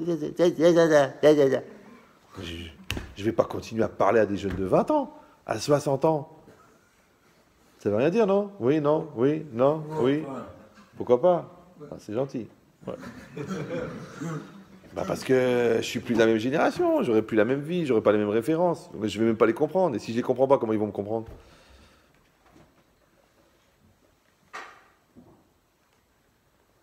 Et pourtant, hein, il y a des parents qui me disent écoutez, j'ai mon fils de 8 ans, il écoute vos cours. Je dis bon, bah ça va, j'ai pas trop vieilli. D'accord? Donc, c'est quoi l'idée? L'idée, en fait, c'est que le vécu, comme l'âge, comme l'investissement, ouais, elle dépend du niveau de présence. Donc, l'intensité du présent, elle fait qu'il n'y a plus de temps. Tu peux aimer ta femme comme au premier jour. Tu dis, mais ça fait 14 ans. Comme au premier jour. Ouais, tu peux regarder la Torah avec le même émerveillement que le premier jour. Alors comment t'as fait puisque le temps a passé? Alors je t'ai dit pourquoi. Parce que le vernis du temps, la poussière du temps, la temporalité du temps, elle atteint les absents. Mais les gens vivants, le temps ne les touche pas. Pourquoi? Parce que quand tu es absent, c'est le temps qui t'imprime. Mais quand tu es présent, c'est toi qui imprimes le temps. Donc le temps n'a pas d'emprise. C'est incroyable. Même le chanteur, je pensais à ça l'autre jour. Pourquoi il y a des chanteurs qui traversent des générations, il y en a deux, en 2 CD, ils sont morts, décédés. Le mec, il a fait 2 chansons, Leicester Academy, The Royce, et après, tac, on n'entend plus parler de lui. Et l'autre, 74 ans, tu dis, il va pas mourir? Bon, il est mort, ouais. Mais pourquoi? En vérité, la logique, moi, je pense que c'est ça. Que quelqu'un qui était tellement dans une passion, ne peut pas mourir. L'autre, qu'est-ce qu'il voulait, l'autre? L'autre, il voulait gagner de l'argent. Voilà, t'as pris 200 000 euros, allez, casse-toi, dégage. Vous me suivez ou non? Dans toute la vie, c'est pareil. Le tzaddik, c'est pareil. Le tzaddik, il n'est pas dans cette réalité. Tu viens, tu lui dis, tiens, une Lamborghini, tiens, un frigo, 3 étoiles avec un écran plasma. Mais il s'en fiche complètement. Lui, il a sa Guémara. La Guémara, ça fait 3000 ans qu'elle existe. Donc, il existera, lui, 3000 ans après que sa Guémara aura disparu. C'est ça le problème. C'est que, est-ce que tu t'es servi de ta nature pour devenir temporel, ou est-ce que tu t'es servi de ton vécu pour fabriquer une nature temporelle, ou est-ce que tu t'es servi de ton vécu pour fabriquer une nature intemporelle? Eh bien, quand est-ce que tu le sauras? En mourant. Parce que quand tu meurs, ce qui reste, c'est ta nature. Donc si ta nature, elle était temporelle, elle va réagir avec la temporalité. Donc la limite. Mais si ta nature, elle était intemporelle, elle va réagir avec l'intemporalité. Donc elle va exister pour l'éternité. À tel point que la Gemara, elle dit que, enfin le Zohar, il dit que quand quelqu'un meurt, alors il y a des anges qui prennent sa neshama et qui la jettent d'un bout à l'autre de l'univers. Et c'est une souffrance tellement grande qu'on dit que la personne, quand on lui propose l'enfer, elle y va avec joie par rapport à cette souffrance-là. Ça va? Donc t'imagines qu'est-ce que c'est comme souffrance. Mais Rav Dessler, toujours très très rationnel, il dit mais de quoi on parle? Maintenant quelqu'un il te jette d'un bout à l'autre de l'univers. Il dit non, en vérité c'était ta avote, c'est tes envies, ouais, c'est tes passions, c'est ta matérialité. Quand tu meurs avec ta nature. Maintenant, si ta nature, elle était de toujours courir après du fric, après du sexe, après de la bouffe, bah, quand tu meurs, ta nature, elle est restée la même. Le seul problème, c'est que dans l'autre monde, il n'y a pas de bouffe, il n'y a pas de sexe, il n'y a pas d'argent. Comment tu vas faire? Donc, tu vas courir après quelque chose d'inaccessible. Et c'est ça la souffrance. Ça va? La preuve, c'est que le Gehinam, l'enfer, dans les commentaires, il s'appelle le Olam Achisaron, le monde du manque. Donc en fait, quand tu es pris par des désirs futiles qui te font courir toute ta vie après rien, ouais, quand tu meurs, tu crèves de quoi? De ne pas pouvoir les combler, ce qu'on appelle la frustration. Et la frustration de ne pas pouvoir combler des désirs futiles qui te rendent cinglé s'appelle le Gehinam, puisque le Gehinam s'appelle le monde du manque. Voilà. Donc en fait, ce que tu dois décider, c'est est-ce que tu vas fabriquer chez toi un désir de s'accrocher après l'essentiel, et quand tu meurs, l'essentiel il est toujours là. Ou alors tu vas t'accrocher à du superficiel, et quand tu meurs, le superficiel n'est pas là. Mais si ta nature, elle est dans le superficiel, comment tu vas la combler puisqu'il n'y a plus de superficiel? C'est comme les gens qui mentent, par exemple. Les gens qui mentent. Ils ont leur paradis, c'est quoi? C'est de tomber sur des nias qui les croient. Mais c'est quoi l'enfer d'un menteur? C'est quand on sait qu'il est menteur. Donc plus personne ne le croit. C'est ça l'enfer du menteur. C'est pour ça que la Gemara elle dit que la punition du menteur, c'est qu'on ne le croit plus, même quand il dit la vérité. Non mais là, véritablement, là je mens plus là. Là j'ai arrêté le baratin, j'ai arrêté la mytho. Non, vraiment, il y a le feu à la maison. Oh arrête, Félix. Arrête. On sait que t'es un rigolo. Non mais j'ai les 4 enfants, ils sont enfermés en haut. Arrête. Allez, viens. Allez, vas-y, viens. Allez. D'accord? Pourquoi? Parce que lui, il a créé un monde faux par le mensonge. Donc il n'est plus adapté au monde vrai. Donc ce qui fait que dans le monde vrai, il n'existe plus. Et dans tout, c'est pareil. Si toi, tu vis que pour la bouffe, comment tu vas faire là où il n'y a plus de bouffe? Tu dis, attends, mais c'est important la bouffe, hein? On est gourmets, on sait apprécier les bonnes choses, on vit des beaux moments autour d'une belle table, un bon steak, 800 grammes, médium. Tu dis, ok, c'est bien de bouffer. Mais attends, mais ça, c'est un but quand même, c'est un projet, non? La table, tu bouffes, mais tu échanges avec les enfants. Ah, moi, quand je bouffe, faut pas me parler. Hein.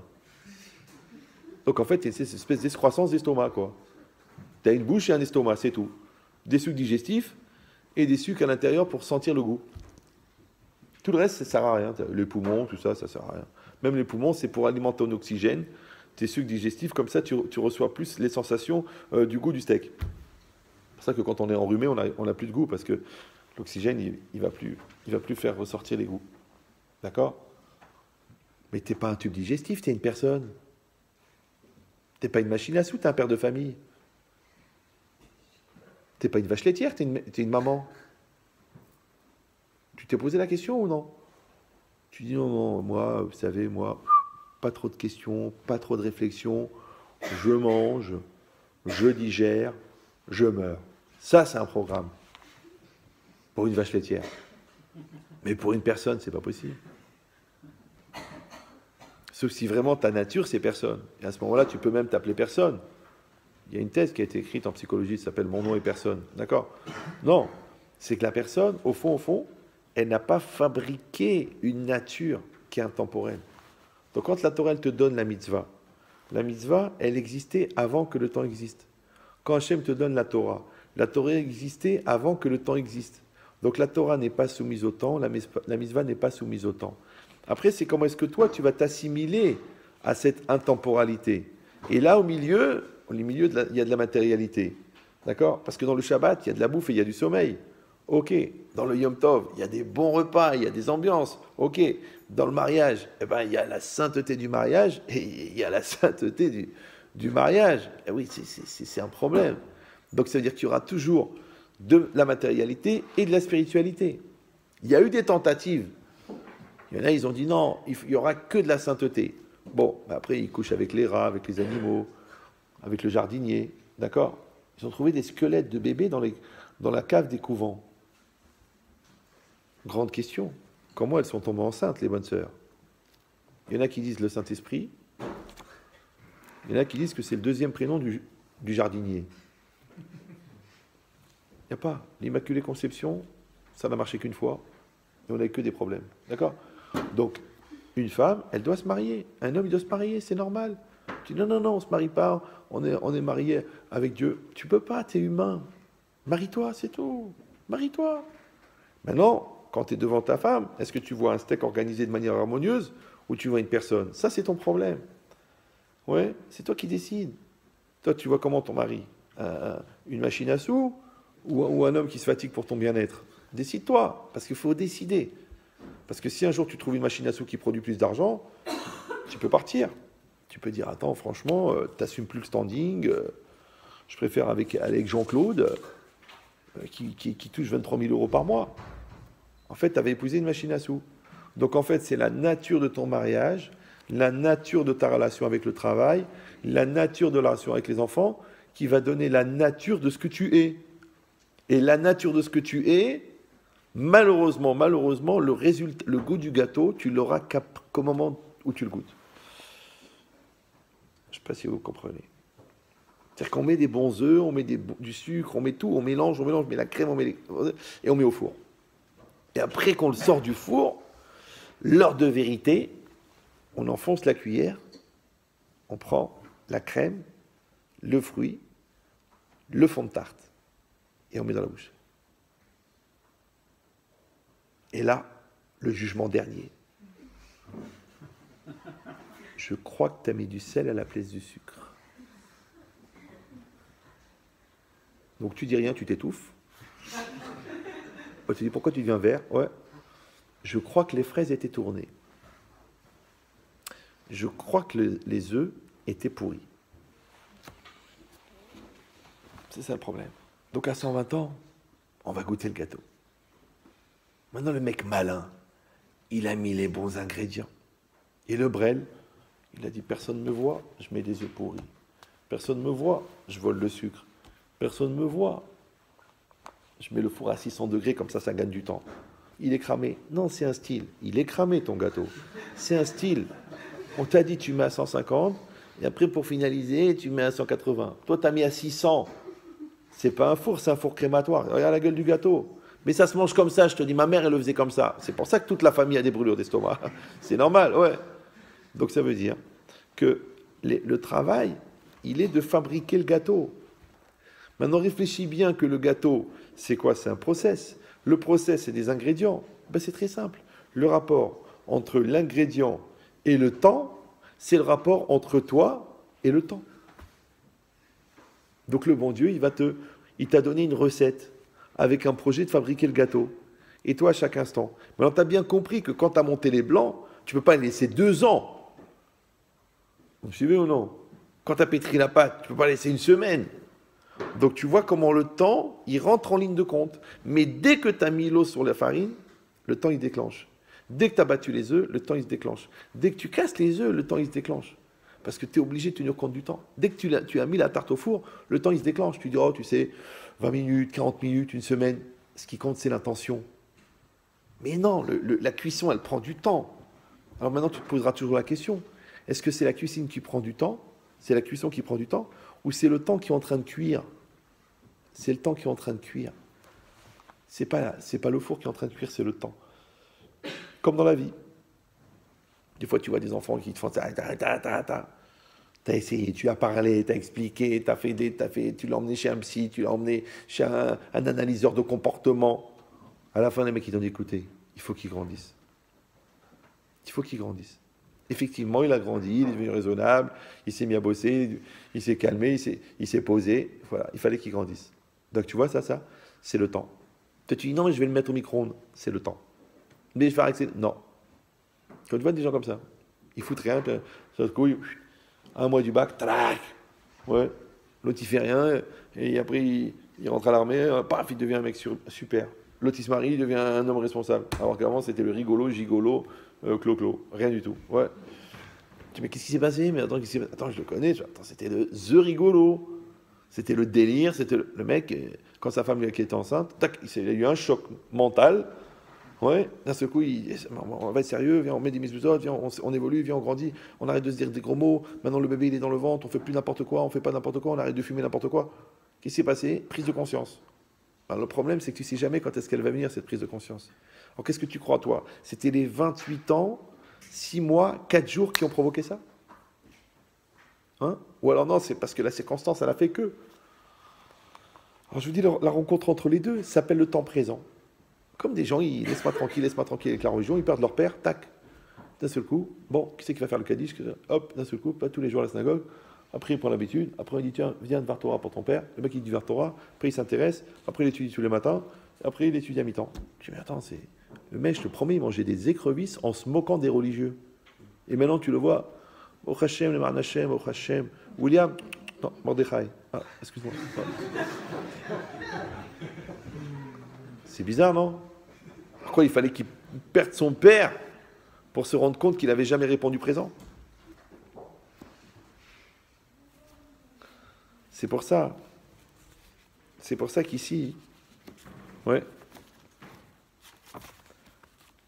Rabbi Dosa ben Arkilas, Omer, dans Pirkei Avot, Shina shel Shacharit, le sommeil du matin, Ya'in shel Tsaoraim, le vin de l'après-midi, Sichata Eladim, la discussion des enfants, Ve'yeshivat bateknesiot shel Amei Haaretz, et le fait d'être dans une synagogue d'ignorants, Moti meta Adam min haolam, ça sort l'homme du monde. Le matin, tu dors. Tu es juif, non? Tu es juif. Bon. À 9h39, disons, c'est l'heure du Kriyat Shema. Tu dois faire le Kriyat Shema. Ah, j'ai raté, je dormais, je me rendais pas compte. Mais tu n'as pas compris. Le Kriyat Shema, c'est une mitzvah. Cette mitzvah, elle est aujourd'hui à 9h39. Après 9h39, tu as raté le Kriyat Shema. Mais on a dit que cette étincelle-là, de cette journée-là, elle avait besoin de ce Kriyat Shema. Ce Kriyat Shema, tu ne peux pas le rattraper. Tu dis, mais ça fait rien, je le ferai demain. Le Kriyat Shema de demain, il ne peut pas réparer le Kriyat Shema d'aujourd'hui. Parce qu'aujourd'hui, ton étincelle, elle avait besoin d'une des 613 mitzvot ou des 613 mitzvot. Et comme tu ne sais pas laquelle, tu dois faire toutes les mitzvot. Maintenant, il y a des mitzvot qui correspondent à toutes les mitzvot. Par exemple, on te dit le tzitzit, ça correspond à toutes les mitzvot. Le Shabbat, ça correspond à toutes les mitzvot. Le Kriyat Shema, ça correspond à toutes les mitzvot. L'étude de la Torah, ça correspond à toutes les mitzvot. Maintenant, pourquoi est-ce que tu dois faire toutes les mitzvot tous les jours? Non, je ne peux pas faire toutes les mitzvot tous les jours. D'abord, je ne peux pas faire toutes les mitzvot tous les jours parce qu'il y a des mitzvot qui se font qu'en Eretz Israël, il y a des mitzvot qui se font qu'à l'époque du Temple, il y a des mitzvot qui se font que quand on est Cohen, que quand on est Lévi. Alors comment je vais faire des mitzvot que je ne suis pas adapté? Alors on te dit que l'étude des textes de ces mitzvot-là, c'est considéré comme la pratique de la mitzvah. Donc quand tu étudies les corbanotes, c'est comme si tu as amené les corbanotes, tu as amené les sacrifices. Ouais. Quand tu étudies les lois je sais pas moi, de renvoyer la mer pour prendre les oisillons, c'est comme si tu as fait cette mitzvah. Ça veut dire que aujourd'hui, à 9h39, il faut que tu aies fait le Kriyat Shema. Toi, tu dis, mais moi, je me réveille à 11h. C'est pas grave. Tout le monde choisit sa mort. Je veux dire, on peut pas être tous se lever à la même heure. Ouais. Mais tu n'as pas raté le Kriyat Shema ce matin à 9h39. C'est hier soir, quand tu t'es couché à 4h du matin, à regarder des vidéos débiles l'une après l'autre, que tu as raté le Kriyat Shema. Tu l'as raté hier. Tu l'as pas raté ce matin. Ouais. Parce que tu n'as pas anticipé. C'est pareil, tu as mis les tefilines. Non, vous savez, Rav, j'ai pas le temps, je pars très vite au boulot et tout ça. Tu sais, les gens dans les camps de la mort, ils les mettaient en cachette, alors qu'ils allaient peut-être être raflés et tués dans la minute. Mais quand même, ils trouvaient du temps pour mettre les tefilines. Et toi, tu trouves pas du temps. Qu'est-ce qui t'attend? T'as le goulag, t'as quoi? T'as des SS qui te courent après. T'es quoi? T'es dans la résistance? On est quoi? On est en 42, t'es planqué dans une cave, t'es quoi, toi? Tu dis non, j'ai le RER à 32. Ça doit pouvoir se soigner. On peut s'en sortir, ouais. Donc tu te débrouilles, tu les mets. Ah, c'est trop, tu pars trop tôt, tu les emmènes au travail, tu trouves 10 minutes. Tu trouves 10 minutes pour filmer une clope, tu trouves pas 10 minutes pour mettre les tefilines. Oui, mais je ne sais pas si je suis à niveau. Pourquoi il faut un escalator pour mettre les tefilines? Mets les tefilines, mange cachère. Ah, c'est pas évident, Betchetrit, vous savez, avec les collègues de travail, à la cafétéria, eh ben, tu prends ton sandwich et tu vas le manger dans ta voiture. Oh, mais j'ai l'air de quoi j'arrive pas à me mélanger avec eux. Bah, c'est bien, ça t'évitera un mariage mixte. Et quand toi, tu as fait l'effort d'aller manger dans ton parking, là-bas, dans ta bagnole, tout seul avec ton sandwich comme un jeté, le moment où tu vas trouver une sadéquette, jetée de l'autre côté de la terre, elle va dire c'est lui que je veux. Ses parents ils vont lui dire mais ça va pas, il n'est pas religieux. Oui, mais l'effort qu'il fait d'aller manger dans le parking, ça prouve qu'il a une Ahavat Torah, Ahavat Hashem incroyable. Alors Hashem, il va lui trouver une sadéquette. Donc toi, tu crois que tu as juste fait l'effort de manger dans le parking. En vérité, tu as choisi la personne qui va t'épouser. Mais tu vois pas ça. Toi, tu vois juste le dérangement d'aller dans un parking, manger un sandwich. Alors que tu pouvais être à la cafette avec Mathieu, Nicolas et Frédéric à raconter le match d'hier soir Guingamp-Saint-Étienne et les formes de la nouvelle à l'accueil. Super intéressant pour un chenil. D'accord? Donc, ça c'est marqué ici. La personne, elle est dans Sichat Yeladim. C'est quoi Sichat Yeladim? Les discussions d'enfants. Ouais, de parler pour rien, de faire de rien. C'est une minute. Avec cette minute-là, tu peux dire une parole de Torah, tu peux te rapprocher d'Hachem, tu peux réfléchir à ta vie, tu peux prendre la décision, tu peux chercher les mots pour savoir comment tu parles à ton mari. Et toi, qu'est-ce que tu fais? Tu racontes le film d'hier soir. Moi, quand j'étais Bacho, alors pendant les vacances, je travaillais à la poste. Je travaillais à la poste pour gagner un peu d'argent. La poste, là-bas, tu sais, on vidait les sacs, on triait les lettres. On commençait à 4 heures du matin. À 6 heures, il y avait une pause. À 6 heures, les gens, ils allaient au café. Bon, ils prenaient un petit blanc à 6 heures du matin, je veux dire. Un petit noir. C'était ou le café, ou le petit blanc, ou le petit noir. Après, il y avait ceux qui prenaient les deux. C'est de quoi ils parlaient, les gens? Je ne veux pas vous dégoûter.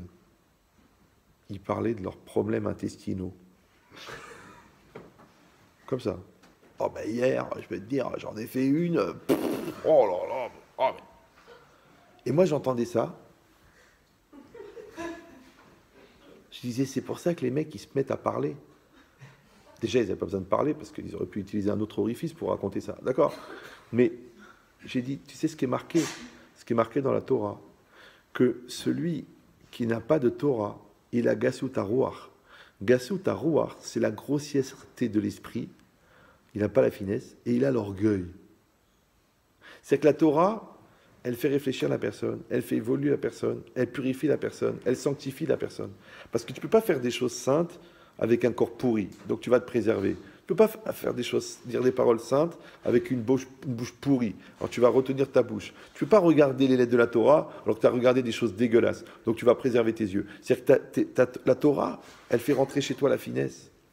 Mais regarde, quand il n'y a pas de Torah, mais les gars, c'est des tubes intestinaux. Et le quoi, il raconte sa diarrhée à son copain.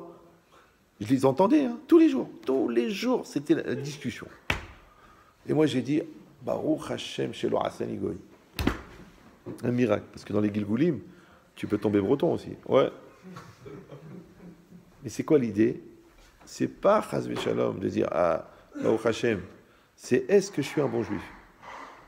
Est-ce que je suis un bon juif? D'accord? Parce que l'autre, il parle de ses diarrhées, et toi, tu parles de tes diarrhées mentales, de tes angoisses. Quelle différence? Ouais, et toi, tu parles sur ta belle-sœur, que pour qui elle se prend.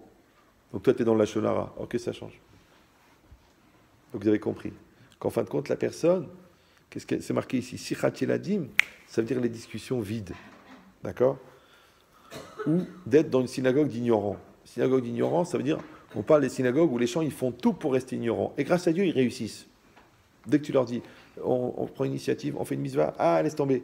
On étudie la Torah, ah, ça nous saoule. Ah bon. Alors, maintenant, ça entretient le vide et le rien.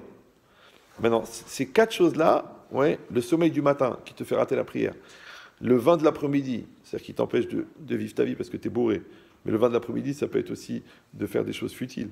Les discussions avec d'enfants, c'est-à-dire d'avoir un discours qui est vide, ou alors de s'entourer de gens qui ne cherchent pas à évoluer, Motzi meta adam min haolam, ça sort l'homme du monde.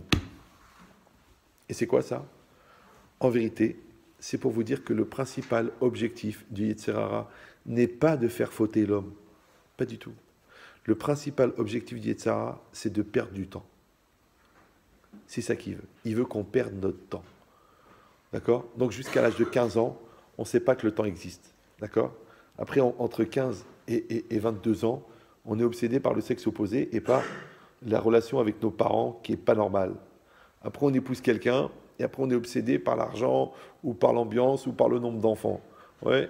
Et après, hop, on fait une crise et on commence à regarder la voisine ou la secrétaire, ou alors on commence à avoir d'autres projets, ou à l'impression qu'on n'a pas vécu notre vie et on fait la crise de la quarantaine. Mais pendant tout ce temps-là, le temps est passé. Donc, qu'est-ce qu'il fait, le Yetzer Hara? On l'a expliqué déjà 1 million de fois. Le Yetzer Hara, c'est un magicien. Le magicien, il a 2 bras. C'est pour ça qu'un manchot ne peut pas être magicien. Il a une main pour vous occuper l'esprit et une main pour aller chercher la colombe qu'il avait planquée déjà ici. Hop! C'est pour ça que moi je m'amuse, quand je regarde un magicien, je regarde toujours la deuxième main. Pas celle-là qui est là, l'autre.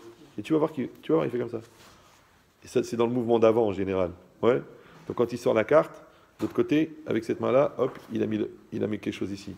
Et pendant que tu occupes à la carte, et puis après lui, il fait l'étape d'après. Il faut juste regarder le film à l'envers, tu vas voir que tout était préparé à l'avance. C'est normal. Sinon, ça veut dire que tu y crois. Et là, il vaut mieux que tu mettes tes chaussures en bas du sapin. D'accord? Donc c'est quoi l'idée? C'est que le Yetzer Hara, c'est la même chose. Il va te créer une réalité, il va te créer des soucis, il va te créer des stress, il va te créer des passions, il va te créer des envies, il va te créer des défis, il va te créer des challenges. Ouais. Mais l'autre main, qu'est-ce qu'elle fait? Elle fait passer le temps.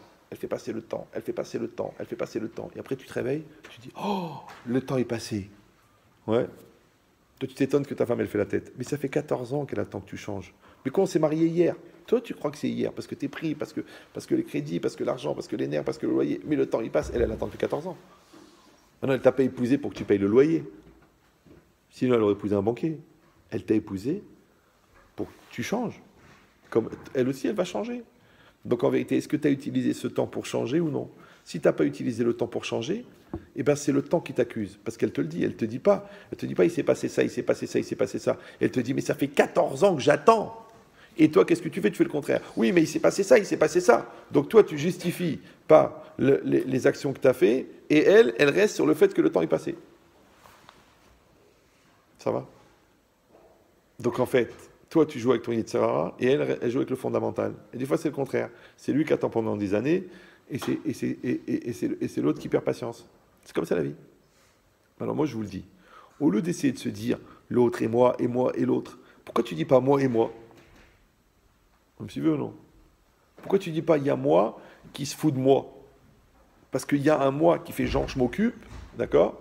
Pour éviter de me rendre compte que l'autre moi, il a le temps qui passe.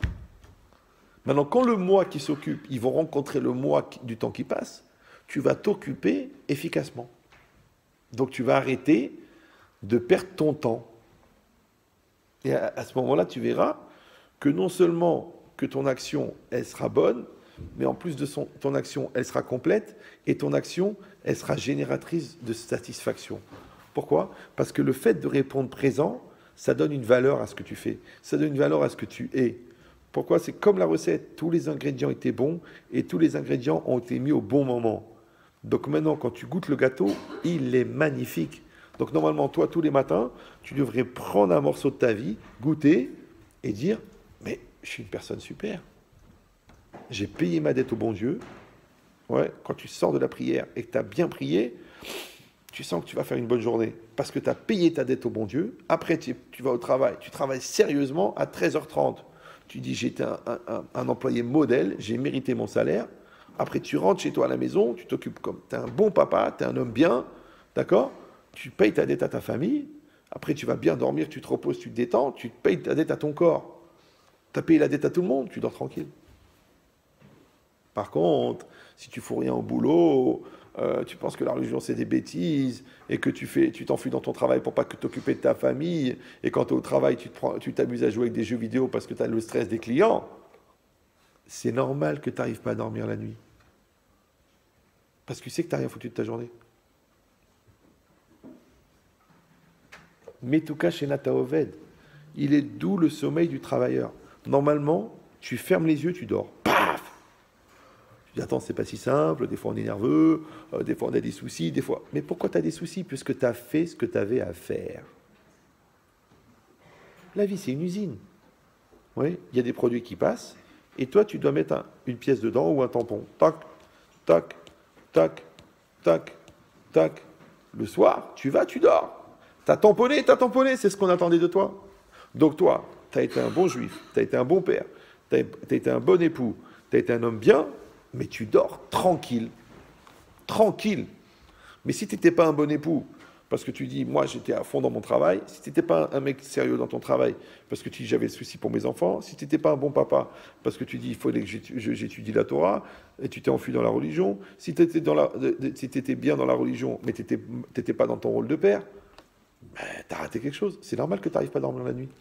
C'est normal que tu perds tes cheveux. C'est pour ça que tu stresses. C'est pour ça que tu t'angoisses. C'est pour ça que tu es nerveux. Parce que tu n'as pas fait ce que tu avais à faire. Mais faire ce qu'on a à faire, c'est quoi? C'est qu'au fur et à mesure que la réalité se présente à toi, tu réponds présent. Répondre présent, c'est être dans le présent. Quand tu es dans le présent, au présent, tout va très bien. Maintenant, qu'est-ce que tu as fait quand tu as fait ce que tu avais à faire?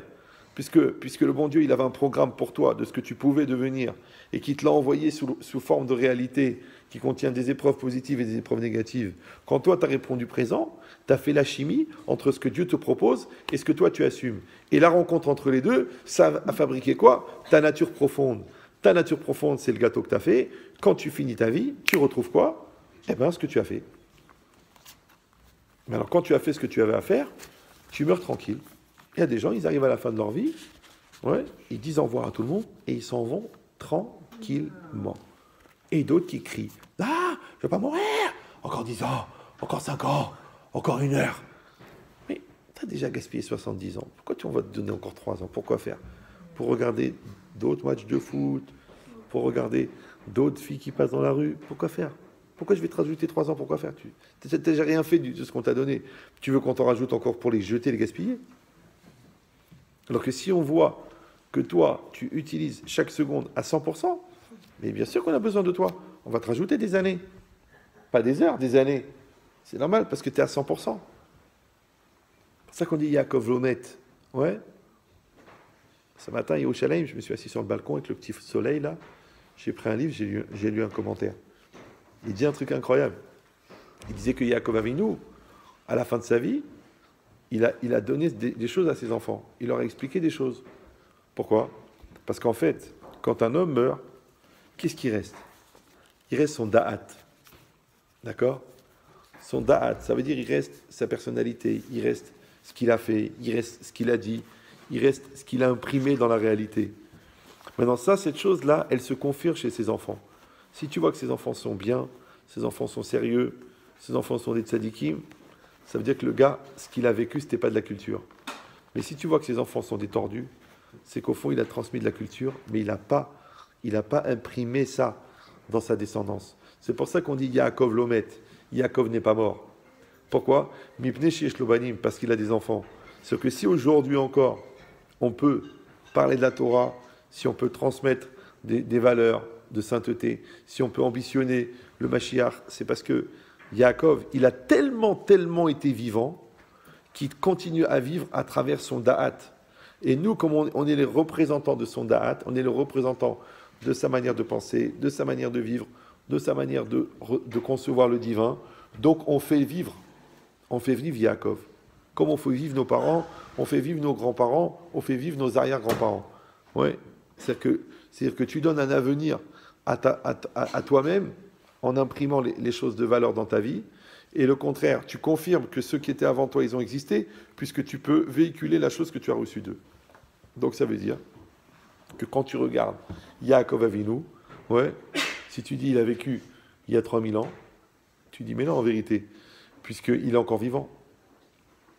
Donc quand nous, on se conduit comme des bons juifs, ouais, donc on fait que Yaakov Avinu, il est encore vivant.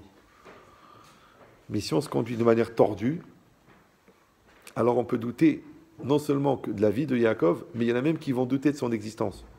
Parce que tu dis, on ne peut pas produire des fruits tellement pourris si l'arbre il était tellement bon. Donc vous avez compris la logique. Ouais, que chaque étape de notre vie, en fin de compte, c'est des propositions. Et ces propositions, c'est ce qu'on appelle les étincelles. Maintenant, si on est malin, on va vivre chaque instant présent avec intensité, avec amour, avec pureté, avec intelligence, avec connaissance. Oui, si on ne connaît pas la Torah, on ne peut pas vivre. On ne peut pas vivre comme un juif, c'est pas possible, c'est pas improvisé. Tu dis, ok, tu as vu tous les films de Woody Allen, d'accord, tu as lu Bassevik Singer, ouais, tu connais l'humour je sais pas, de Gottlieb, ouais, mais c'est pas ça les valeurs juives. Donc un juif, il doit connaître la Torah. Après, il doit vivre, il doit pratiquer, sinon il n'a aucun rapport avec sa réalité. Parce que c'est juste de la culture, et encore même ça, il ne l'a pas compris, puisqu'en fait, on ne commence à comprendre ce qu'on sait qu'à partir du moment où on vit ce qu'on sait. Donc il n'a même pas compris. Donc il apprend, il pratique. Et à ce moment-là, il devient. Après, ne t'en fais pas que le bon Dieu, il va t'envoyer les exercices. Il va t'envoyer une femme pour affiner ça et ça, un mari pour affiner ça et ça. Il va t'envoyer des enfants pour affiner ça. Il va t'envoyer des clients, il va t'envoyer des professeurs, il va envoyer des élèves, il va t'envoyer des gens qui t'aiment et des gens qui t'aiment pas. Et toi, au fur et à mesure que tu vas recevoir ces opportunités, qui sont inscrites à l'intérieur des étincelles, qui sont contenues dans ta neshama, oui. Alors en fin de compte, en résumé, tu vas vivre ta vie, et ben tu vas voir le résultat devant toi. C'est pour ça que quand Yaakov Avinu, il a senti qu'il était à la fin de sa vie, parce qu'il y avait une très grande lumière, une très grande perception, alors il a senti que c'était le moment de bénir ses enfants. Ouais. De la même manière, dans la vie, on sent, quand on est en train de vivre quelque chose de très fort, de très intense, ou quelque chose de très vide, de très nul et de très banal. Maintenant, chacun y rêve de passion, de mission, de faire des choses incroyables, de vivre des choses incroyables. Ouais. Mais en vérité, c'est ça de vivre des choses incroyables. De vivre des choses incroyables, c'est quelqu'un en 2017, bientôt 2018, ouais, qui met les tefilines le matin. C'est incroyable. Parce que le monde entier écrit que non. Ouais. C'est de manger cachère. Parce que le monde entier écrit que c'est des bêtises. C'est de ne pas avoir honte de son identité juive. Parce que le monde entier, il dit qu'on n'existe pas. Le seul pays au monde où on décide qui c'est, où est-ce qu'elle doit être la capitale, c'est nous. Non mais ça va pas la tête. On va aller nous demain dire que Paris, ça doit être à Rouen. Et on va faire un vote à l'ONU pour ça. Donc c'est le contraire. Mais non, c'est pas le côté politique. On s'en fiche. Tout ça, c'est le bon Dieu qui nous envoie des messages que comme nous, on n'est pas clair dans notre identité, donc eux aussi remettent en cause notre identité. C'est juste un effet miroir. Ouais. Mais nous-mêmes, on doit se clarifier qu'on doit être des super-héros du quotidien. Comme je vous disais tout à l'heure, de donner 51 semaines extraordinaires à sa famille. Ouais. Et ben, tu dois être un héros dans le quotidien, pas un héros dans l'exceptionnel, pas un héros pour aller soulever une bagnole ou soulever un camion pour sauver une personne. Non, non. Tu sais quoi? Prends déjà les sacs de ta femme quand elle sort de la voiture. C'est déjà pas mal. Ne dis pas, je suis pressé, je suis au téléphone. L'autre, elle vient de se taper 74 kilos là, au supermarché, sac par sac, et toi, tu lui dis, écoute, je suis au téléphone. Le téléphone, mais casse ton téléphone, tiens, prie pour qu'il meure le client. Et va, il prend les sacs. Elle est fatiguée, elle a des épaules, il touche le parterre. Vas-y, prends les sacs, c'est normal. Dis cette logique là, c'est ça. C'est-à-dire que quand tu es un héros du quotidien, c'est-à-dire que tu as compris qu'en fin de compte, la valeur de ton temps, elle n'est pas dans le fait que tu l'as vécu, elle est dans le fait de ce que tu en as fait. Parce que sachez qu'en dessous du Kilimandjaro, à 461 km de profondeur, il y a des diamants de 244 carats. Ça fait de la peine? Non, parce qu'on ne les trouvera jamais. Par contre, les petits diamants de 22 carats qui sont devant toi, ramasse-les, puisqu'ils sont devant toi, puisque tu les as épousés, puisque tu les as mis au monde, puisque Hachem t'a donné ces diamants. Chaque jour, c'est un diamant. Chaque Shabbat, c'est un diamant. Chaque fête, c'est un diamant. Chaque passage de la Torah, c'est un diamant. Chaque mitzvah, c'est un diamant. Alors, au lieu de t'occuper de rêver à des diamants que tu n'atteindras jamais, tu ferais mieux de tailler les diamants qu'on t'a proposés, qui sont posés devant toi. Hazak ou Baruch? C'est bon, c'est bon.